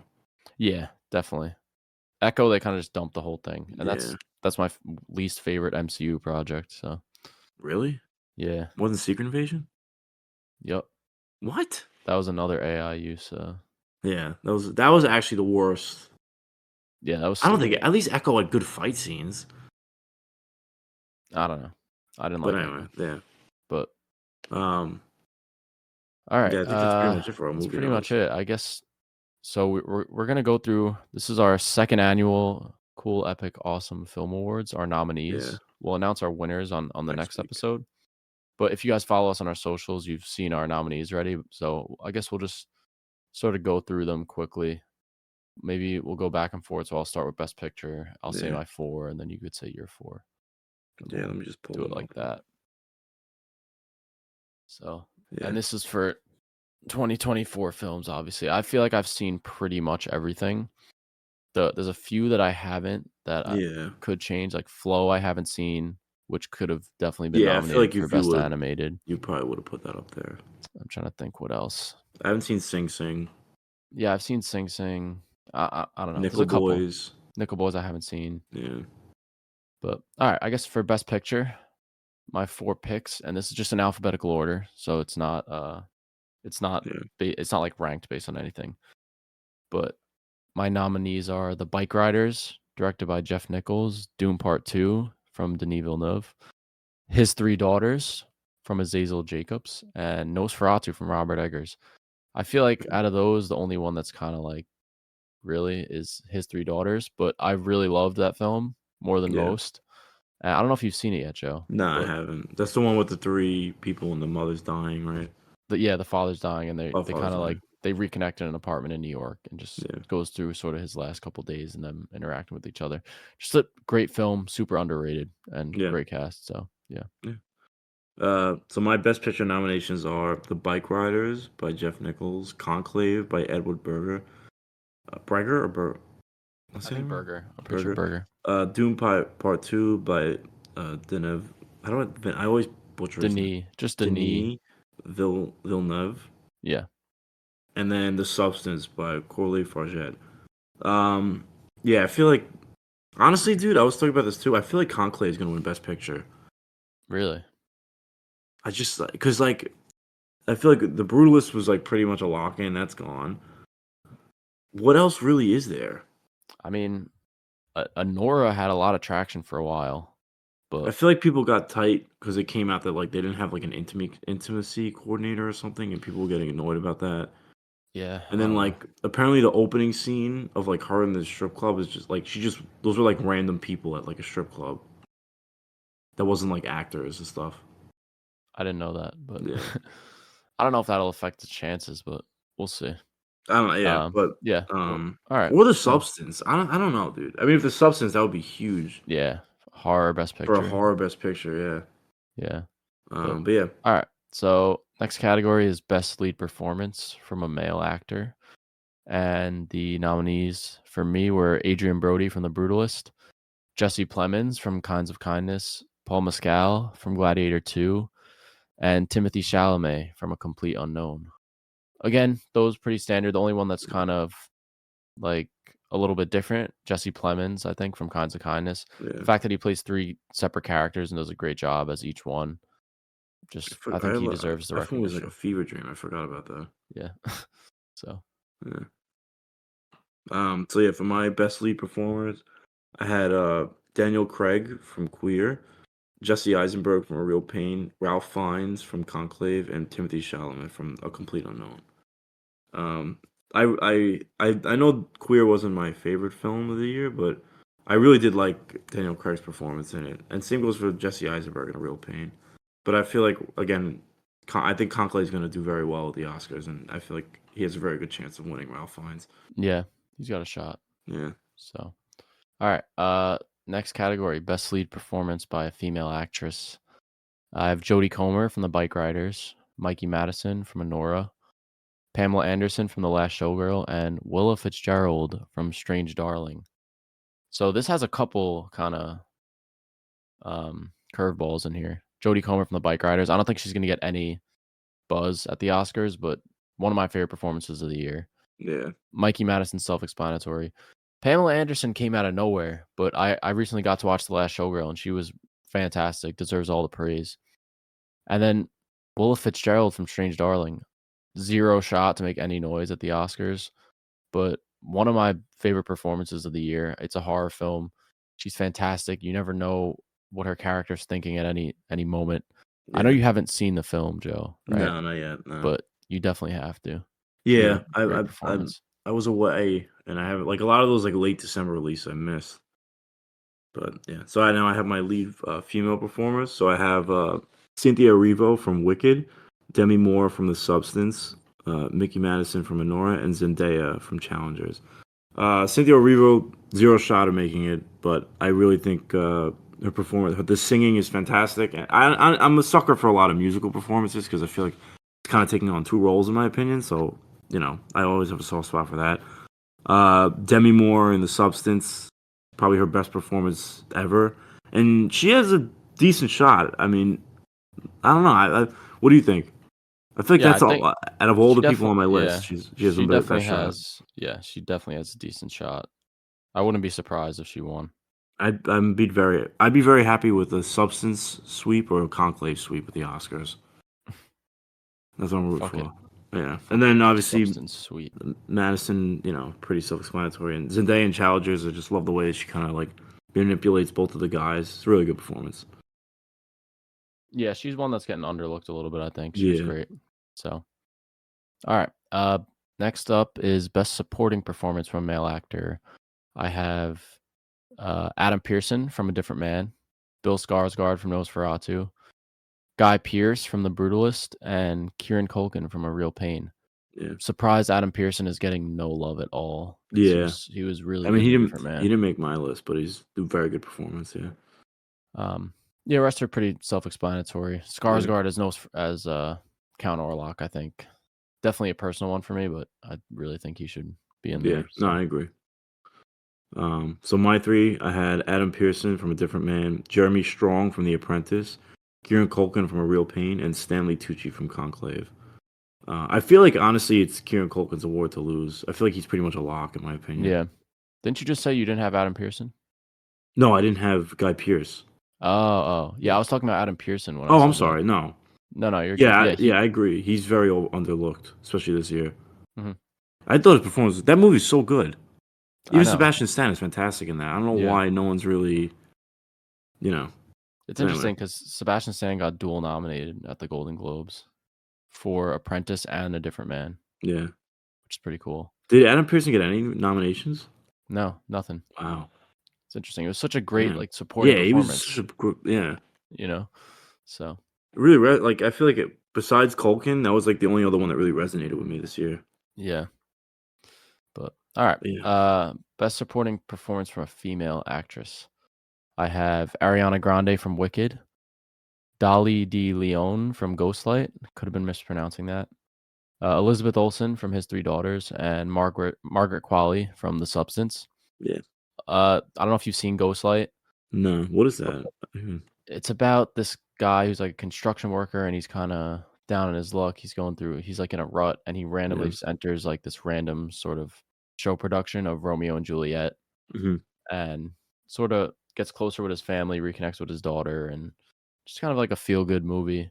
Yeah. And the actress Dolly De Leon, again, could be mispronouncing that. She just like randomly has popped up in a couple things over the past few years, and she's great in everything. She was in Triangle of Sadness. I think she was nominated for Triangle of Sadness. And yeah, she gave a fantastic performance in this. Nice. So yeah. So for me, for supporting actress for female, I had Ariana Grande in Wicked, Joa Chen from Didi, Margaret Qualley from The Substance, and Zoe Saldana and Amelia Perez. Joey Chen, I feel like, is getting very underlooked from Dee Dee. I think she had probably the best performance in that movie. No shot at getting anything at the Oscars. I think Ariana Grande has this award pretty much locked down. That's how you feel? Yeah, I don't think anyone's gonna come close. I think one of the Amelia Perez people is gonna win it. Yeah, I mean, I thought Zendaya's performance was very good in it, but Zoe Saldana, you mean? Zoe Saldana, I'm sorry. But I don't know. I just feel like, especially now too with the AI stuff coming out, even though it's not really affecting her, people are gonna look at that negatively. Yeah, We'll that's see. fair. So, all right, the next category is not one that's at the Oscars or any really award show, but Yeah, this is a cool one though. Yeah, it's best breakout performance. For me personally, I did actors that I hadn't seen in anything before, and they couldn't have been like in a bunch of shit before it. So even if I just discovered them this year, if they were in previous shit, like I didn't nominate them. So Yeah. with that being said, I have Mark Adelstein from Anora, Matt Wood from Saturday Night, Nell Tiger Free from The First Omen, and Yura Borisov from Anora. So 2 from Anora, and I think that shows a lot about Sean Baker's casting process. Yeah. He finds these people that just no one's ever heard of before, and they just give great performances in his films. Matt Wood in Saturday Night, it was his first film performance. I don't know if you remember him, Joe. People Yeah, wanted to dude. play Wolverine because he's like Wolverine, yeah. a short, kind of stocky guy, but he was great in that movie, and he was like a big character in it. That sort of like the show wouldn't be able to go on that night unless he locked in. You know, Yeah. there's like the scene of him on the ice and shit. So Yeah. Oh, I forgot and about then that actually. Yeah. yeah, Nell Tiger Free, great performance in The First Omen, and I hadn't seen her in anything else. She hasn't really been in much before that, so Yeah. yeah. So for me, I had David Johnson from Alien Romulus, Isaac Wang from DD, Josh O'Connor from Challengers, and Neil Tiger Free from The First Omen. Also, I just wanted to say because I didn't put him on my list, but another actor that had a really good stand-up performance to me, also from Saturday, Cooper Hoffman, was fantastic in Saturday Night Live, and I hope he gets more projects in the future. I've never seen him really in anything. Yeah, I've seen him in Licorice Pizza. That was kinda like his big breakout, Yeah. in my opinion. I know he's gonna be in that movie, I Want Your Sex, with Olivia Wilde. Never heard of that one. Sounds interesting. It's with Olivia Wilde, him, and Charlie XCX. But yeah. Interesting. Anyway, anyway, I think that if I had to pick someone, probably Neil Tiger Free, just because her performance is so like captivating, and I've never really seen her in anything. But everybody on this list is great. David Johnson, I feel like he's gonna be a pretty big name in the future. Yeah. I would've put David Johnson, but I had already seen him in Rye Lane, like, last year. I watched Riley after Alien. Riley was fantastic, by the way. Yeah. That's kinda where I noticed him. So, Yeah. But yeah. Yeah. No, there was a lot of great kinda new performances this year. The fact that Anora had 2 is crazy still. Yeah. That kid just got cast in Mr. something and Mrs. big. Smith. Yes. So, we'll see. See how he Yeah. does. Alright, next category, we have Best Director. So, I have Denis Villeneuve from Dune Part 2, Edward Berger from Conclave, Robert Eggers from Nosferatu, and Sean Baker from Anora. Bunch of great directing jobs this year, but it's pretty self-explanatory here. I think these are just my 4 favorites for this year. Yeah. So So for me, I had Cole Fajette from The Substance, Denis. Oh my god, dude, Jesus Christ. Denis Villeneuve, Luca Guadagnino from Challengers, and Robert Eggers from Nosferatu. I really hope that Fajette wins, but we'll see. Yeah, it's very rare to. Yeah, it's very rare for the female directors to win it. Yeah. I think Catherine Bigelow might have won back in the day for Hurt Locker, but I don't know. I don't remember the last time a female director won. Yeah. Greta Gerwig had a shot last year. Yeah. But I feel like The Substance has like an actual not that Barbie was like I loved Barbie, but it's not really like a It's not an awards kind of. awards. Yeah, the Yeah. substance I feel like actually has a shot. Yeah, Um, for sure. yeah, So, all right. And then best screenplay. I have Honora from Sean Baker, A Different Man from Aaron Schimberg, Dune Part 2 from Denis Villeneuve, and His Three Daughters from Azazel Jacobs. yeah. For me, I had Honora by Sean Baker, Doom Part 2 by Dennis. I'm just not even gonna fucking say it because I can't. Nosferatu by Robert Eggers, and The Substance by Corley Fajet. Um, I don't. This one, I don't know who's gonna win. How does it normally go? Like, best picture wins best screenplay, or it's not? They're Well, not. there's two different. There's original and adapted. So there's two awards at the Okay. Oscars. So if I had to say adapted, probably Dune Part Yeah, 2. probably Dune. Uh, But original.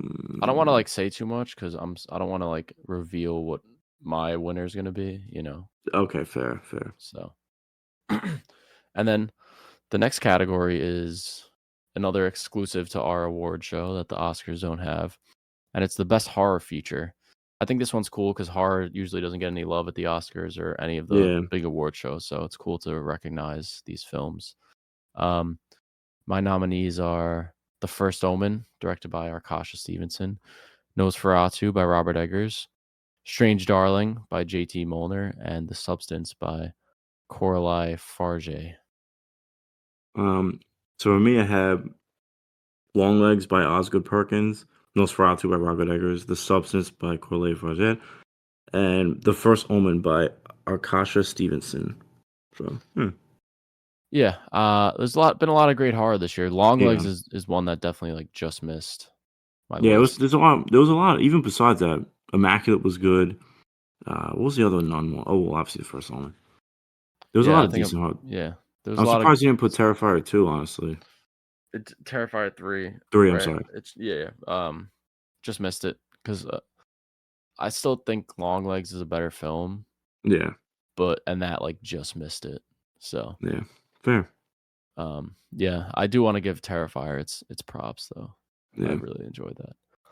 And then our yeah, last category here is the best animated feature. Like I said, I haven't seen Flow yet, so that's not yeah. eligible for mine. But for my nominees, I have Inside Out 2, directed by Kelsey Mann, Orion in the Dark from Sean Sharmitz, Transformers 1 from Josh Cooley, and The Wild Robot from Chris Sanders. Pretty average. The only one is Orion in the Dark. That's the only one that not many people are talking about. Written by Charlie Kaufman, who also wrote Eternal Sunshine, which is probably one of the best screenplays ever.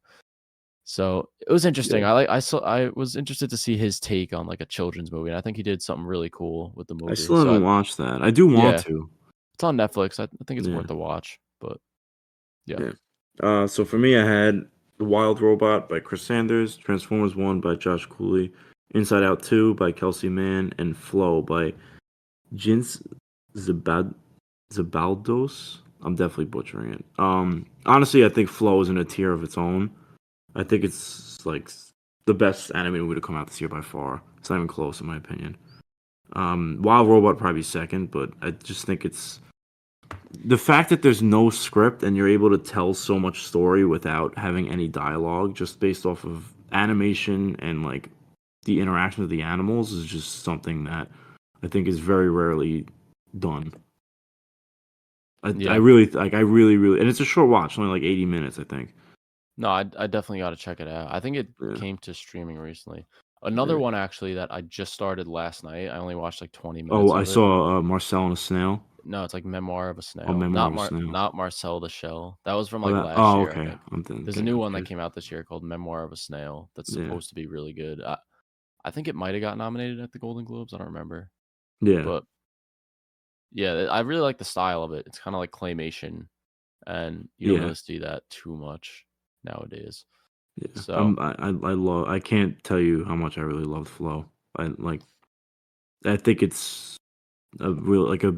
I don't know. I love this. I love animation. So whenever a big movie like that gets a lot of praise, it's very nice for me. yeah, And also, it's a cat, so I'm a sucker for that. 100%. Yeah, So but yeah.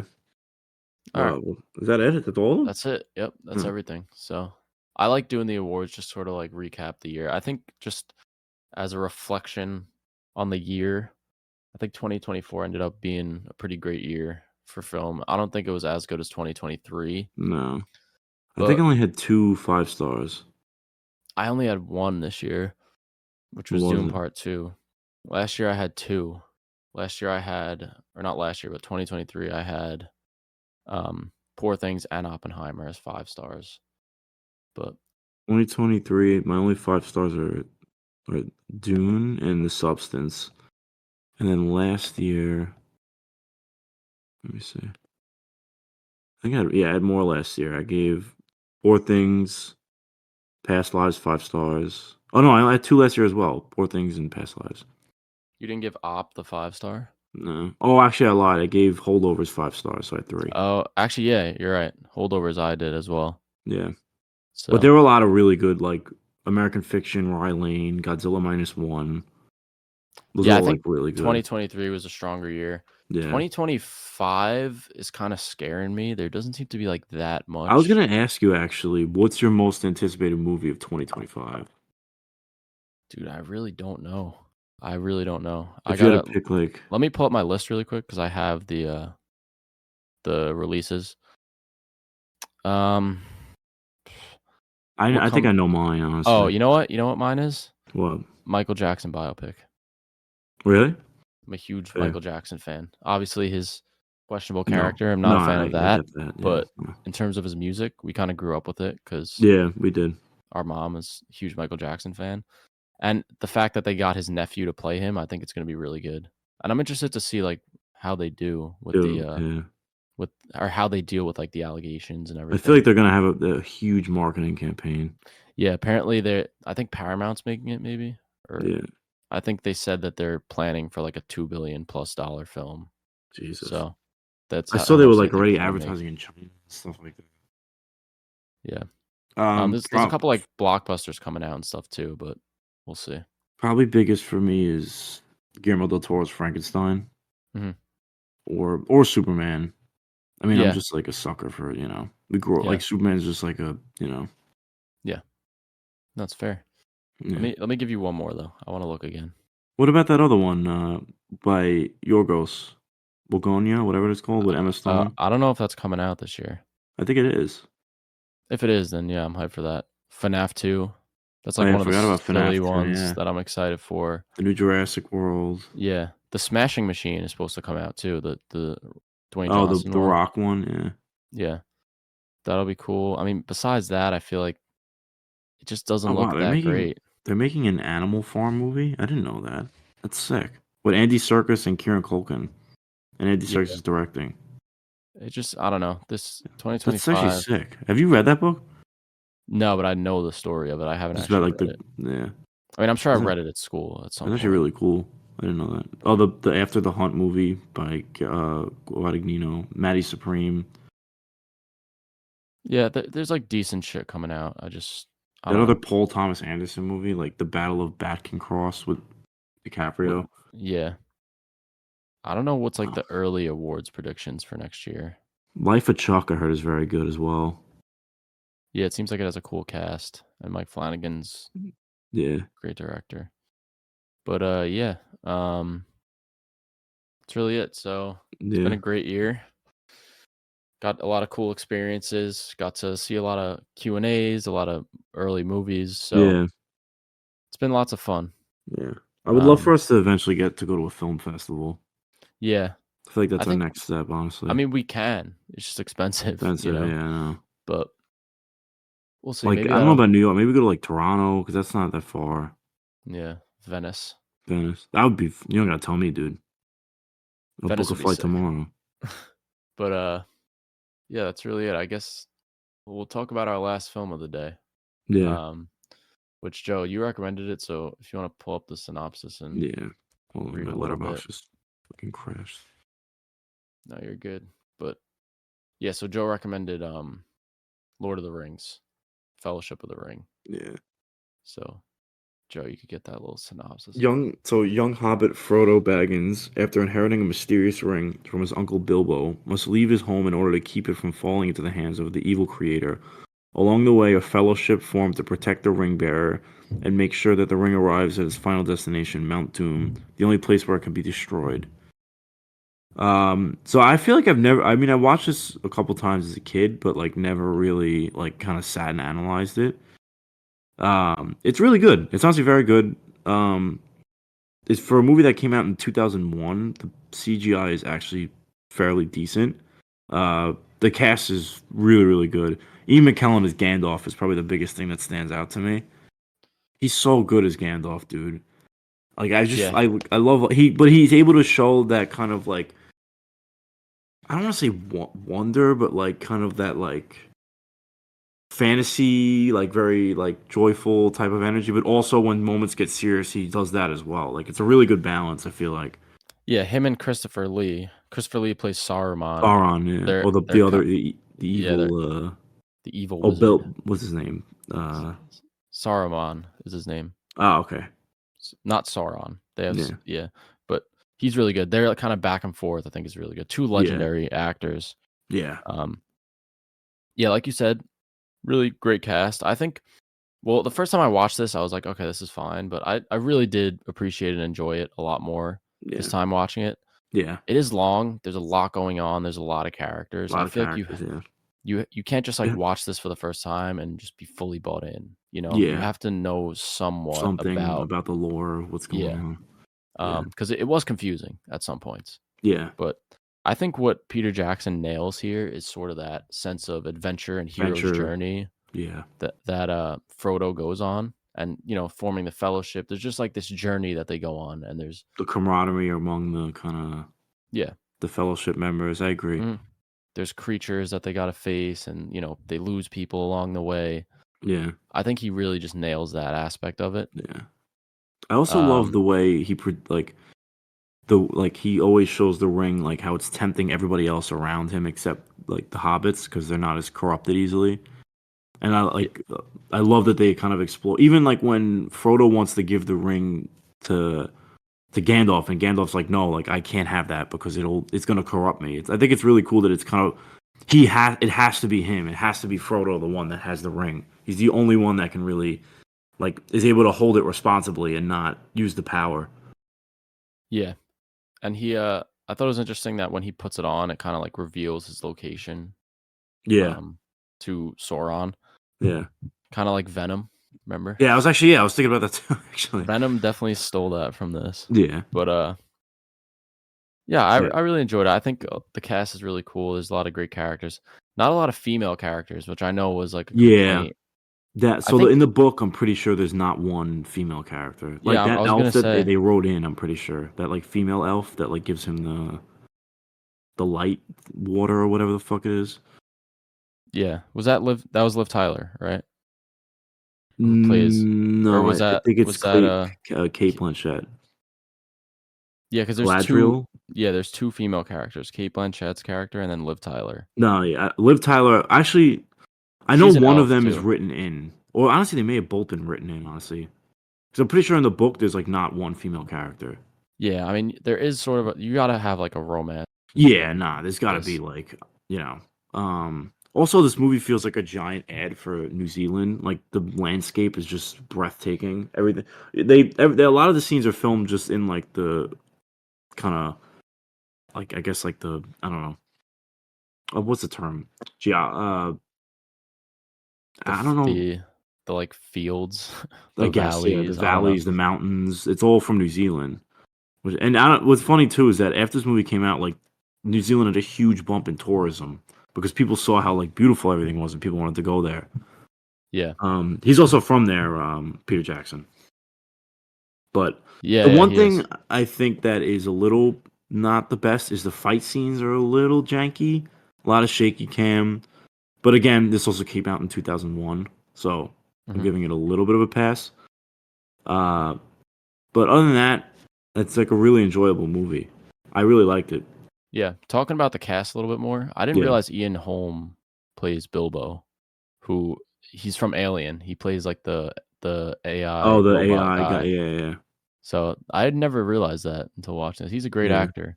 yeah. I Also, f- what's his face? Sean Bean as Boromir. Yeah. I was like, that's Ned Stark. So I forgot that he was in these. Yeah. But there's like a lot of moments in this that are very prevalent in pop culture. Obviously, like You Shall Not Pass and Yeah. shit. And One like, does not simply like that. yeah, There's a lot one of does not yeah. simply walk into Mordor. Yeah. So it just kind of shows like how prevalent it was Yeah. in, you know. Um, yeah, but honestly, I feel like now, because this came out, what, 2001? Yeah. We're really missing like a big fantasy epic like this nowadays. Yeah. You Yeah. know, Well, I there's there mean, there's yeah, sci-fi continue. epics. We have Dune. They're still doing Star Wars a little bit, but there's not Mm, really a big fantasy, fantasy yeah. epic. You're We right. had Game of Thrones for a while, but I still I feel mean, like House of that. Dragon, I guess, is, but it's not as big as this. Yeah, and I feel like it doesn't capture as much of like the whimsical kind of element of it, I agree. which The it's kind of very adventure. yeah, it's more Yeah. grounded stuff like Game of Thrones. Not grounded because there's dragons, but more kind of like going for that as realistic as you can be Yeah. in a setting like that. Yeah. I agree. And it would be cool to sort of see something like this nowadays. I know they're doing another movie, Yeah, so and actually I wanted to talk about that. So it's still gonna it's still the same people involved in uh the first one. I believe Peter Jackson's still producing, and but it's Peter Jackson, Fran Walsh, which I think is his partner, who she produces like all the films with him. mhm. And yeah, all the people that are producing it are like worked on the other ones. And Andy Serkis is directing, which is kind of interesting. I feel like it'll be fine. It's coming out in 2026. I think the improvements will be probably the fight scenes are going to be a lot better and updates on the graphics. But I feel like that's fun. Like it's been enough time where like they can tell the story again. It's like 20. It's going to be almost 25 years. Yeah, and it's not like a reboot. It's still set in the It's same still yeah. It's this. continuity, It's right? the, oh no. I think it's like a reboot. I don't think it is, dude. I'm pretty sure it is because they asked uh Viggo Morrison. They want him to come back and play the same character again. Yeah, yeah. So how is that a reboot? No, but his character in the movie is like 110 years old, so like it doesn't really matter how old he looks. No, but if he's playing the same character, then it's the same continuity. I mean, hold on, I'm gonna look it up. I'm like pretty sure it's not. It's called The Hunt for Gollum. Yeah, But let me why would they see. reboot it and have the same actor play the same character? That doesn't make sense. Because if it's not, that's not my decision. Now, early stages of a script development, a new Lord of the Rings movie, which Hunt for Gollum I'm pretty sure it's in the. I don't think it's a reboot, dude. will be I'm pretty sure involved. it's not. Travel back to Middle Earth with our good friend and collaborator Andy Serkis, who's unfinished business. And I'm like trying to speed run the article. I'm almost positive, dude. Yeah, because it's saying it's going to embrace parts of the book they didn't tell in the first part. All right, maybe. Jackson, Boyne and Walsh, the other two producers, will be involved in the new film franchise. Yeah, it's supposed to be a trilogy. Sorry if you just heard that. There was like a ring notification. No. But yeah, whatever. Yeah, I mean it That's doesn't something matter. for yeah.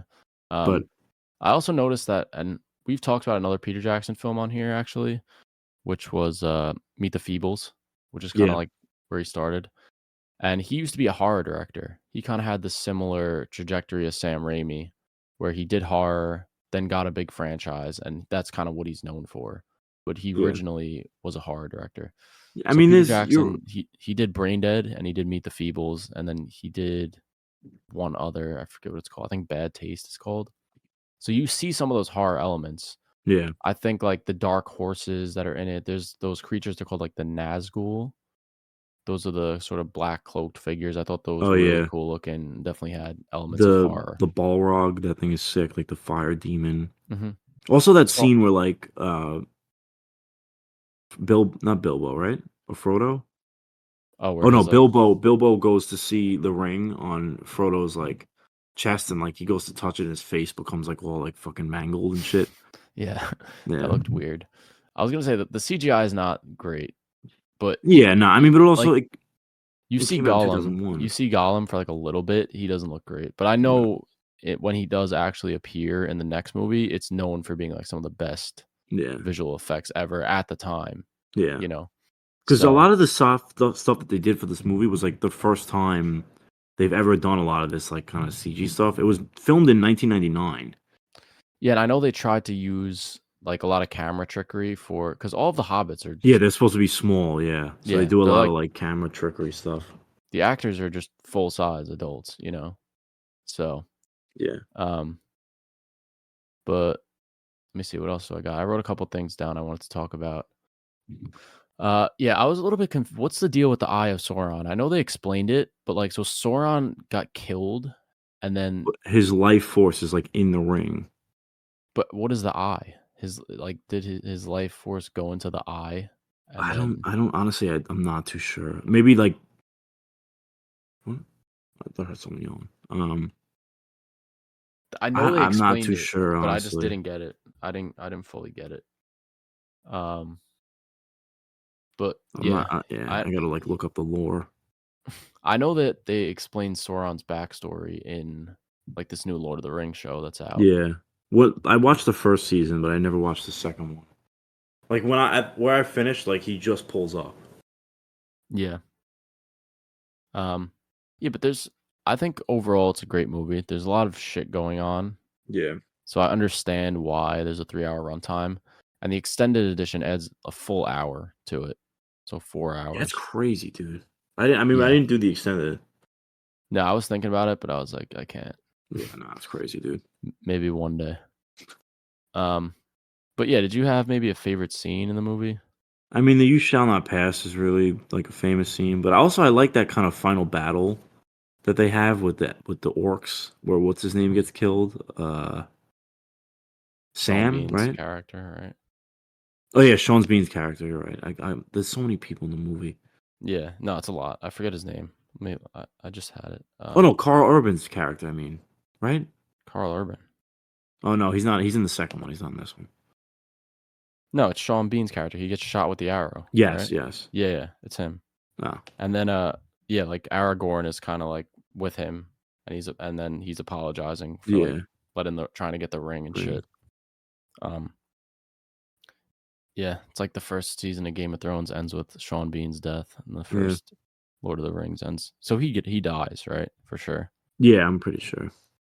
Um, but yeah, Does it's he do a lot of Boromir. stuff, Sean Bean? I feel like not really anymore. I'm looking. He's in National Treasure. Yeah, he plays the villain. I forgot about that. He's in Possessor. I didn't know that. He's in Pixels. No. Yeah, yeah. Um, Knights of the Zodiac. That was the last thing he was in. but I really like the forming of the Fellowship scene. I just thought that was cool. How Yeah. they're like going back and forth of who should take the ring, and Frodo's like, I have to do it. Like I'll do it, and then Yeah. they're like, oh, you guys are gonna be the Fellowship of the Ring. It's a cool like title drop. It's not like Yeah. what are Doesn't we, feel some kind of forced. Suicide Squad kind of thing, Yeah. you know? Um, yeah, I really enjoyed that scene. I think favorite characters. Uh, Probably Gandalf, honestly. I like Gandalf. I really like Aragorn too, and of course Frodo. But Yeah. yeah, it might be Gandalf. I think Ian McKellen just does such a great job Yeah. playing that sort of I whimsical feel like he wizard. just does such a good balance of like playing the whimsical side, but also doing the serious as well. Yeah, it's a great performance. I know Yeah. I think they asked him to come back as well Yeah, for I think they did. They did. so the fact that he was like an old man in this in filming in 1999 and he still is like an old Oh man man, now yeah. is like That's kind of crazy. crazy. Yeah, he's had such But a great career. yeah, He's yeah. done a lot of like Magneto, he's in like yeah the fucking Da Vinci Code. Uh what else? Yeah, honestly, I feel like Magneto is in this like his two biggest performances. yeah He also yeah. plays. Have you seen the Hobbit movies or no? I haven't, but he's in them He's too, in right? them as well. Hobbit movies are cool. There's like a giant dragon played by what's his name? Benedict Cumberbatch, which is pretty sick. Yeah But yeah. the I one thing know. I don't like about the Hobbit is that a lot of the battles, like you know how like when they fight in this, like there's all you see all the practical effects of like the orcs and like everything like that. Yeah, yeah. Like they're like actual people. In the Hobbits, it's more like it came out in 2012 that time. So like that hyper CGI period. So like a lot of the Mhm. battles are like mostly just CGI people. Yeah, I know those aren't really looked upon fondly, I you still know. think they're enjoyable though. Yeah, I mean, I like the character's name is Smog, I think. Yeah, Smog the dragon. Or Smag, I don't remember. I think Smog, yeah. Yeah. I mean, I'll check them out. They're prequels, right? Yeah, yeah. It's about It's about Bilbo. Bill, yeah, hit what you call it. It's Frodo's uncle. Like remember how he says he went on the adventure before? Yeah, they reference it like towards the Yeah, beginning of the movie. that's what they're talking about. Yeah, also I think like the set design is really cool. Like even the Hobbit's kind of village, how the The buildings are Shire, shaped yeah, and the stuff. Yeah, Shire's the sick, Shire. yeah. Shire is really I cool. want to Spending vibe time like in I there just want was to go cool. there and drink an ale and fucking smoke weed with Gandalf. That shit was awesome. Yeah, that would be sick. Have a brew with the Have a hobbits. brew it. Yeah, they look just mad fun. They're fucking dancing around and shit. Yeah, no, I Yeah. like how everything's designed. The costumes are great, and Yeah. it's cool. I understand why people love it so much.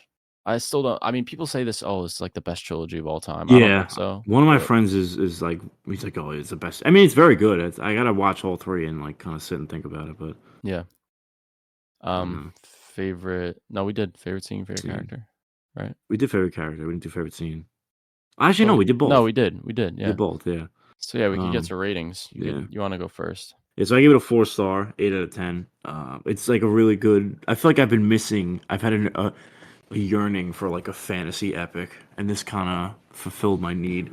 So I'm gonna end up watching the other two and probably The Hobbit like within the next couple weeks, which is exciting. But yeah, 4 to 10, it's great. Great story. Could be improved a little bit on the fights and CGI, but again, it's more of a product of the time. Yeah. No, I agree. I'm in the same boat there. I gave it a 4 stars, 8 out of 10. I think it's really great for what it's trying to accomplish, especially given the massive cast and the huge runtime, Yeah, trying to adapt this classic book, you know. Um, and yeah, it does a great job. I think the main thing I keep going back to is just that classic hero's journey, the adventure, the West. Yeah, camaraderie. It's just, you know, it's a classic sort of hero's journey arc, and I think it's just done so well. I I agree. think there is a lot going on. So if you're not like a fan of the franchise in general, it's going to be a little bit harder to get invested into what's going on because there's so many characters, there's so many different stories happening at once. There's different little pieces of context that if you know, it would make you enjoy it more. So that's why the first time I watched it, I wasn't a big fan, but I definitely enjoyed it a lot more this time. Yeah, So I'll probably check out the other two again as well. Might as well. So yeah. No, yeah. all right, I'm still but trying to figure out. This is bothering me if it's actually a reboot or not. I'm trying to figure it out. just look it up. Because I keep seeing conflicting things. Like this thing says it's a reboot, and then but the other things saying it's a reboot. Other things they're not saying it's not a reboot. They're just saying it would be. I'm looking up, is The Hunt for Gollum a reboot? Let's see. No, The Hunt for Gollum is not considered a reboot. Instead, it's a prequel film focusing on the character Gollum set within the existing Lord of the Rings Oh, okay. timeline.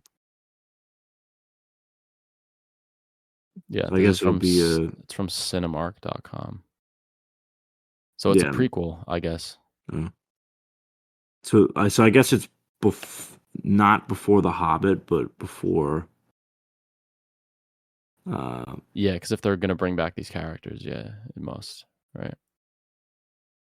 So, all right, I mean, honestly, it's 2026. smart of them to make like they're stupid not to make a movie like this. Like I feel like it's just like a surefire gonna make money. Yeah, You I know. think so. Yeah, pretty much. Sorry if you just heard some fucking No, buzzing on you're my good. phone. You're good. But yeah, I guess that's really it. That'll wrap up the episode 64. So Yeah, next episode, yeah. I want to hear what you recommend. Curious. um, so we're gonna see. I saw Wolfman already, but we'll talk about that. Yeah. I don't really know January is kind of like the dumping ground for cinema, so there's not really that much great shit that comes out. But we'll definitely get Wolfman. I think maybe a Companion, that other horror movie. Oh yeah, with the girl from Heretic, right? Yeah. So yeah, we'll talk about those two. And movie that I'm gonna recommend is actually How to Train Your Dragon, the original, Okay.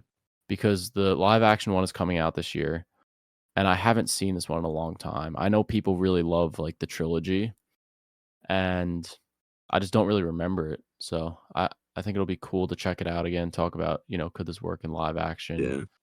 That's a Um, good one actually, because I know that has a big following, but I've never really like got the hype behind it. I've seen like the yeah, first one and then that was it.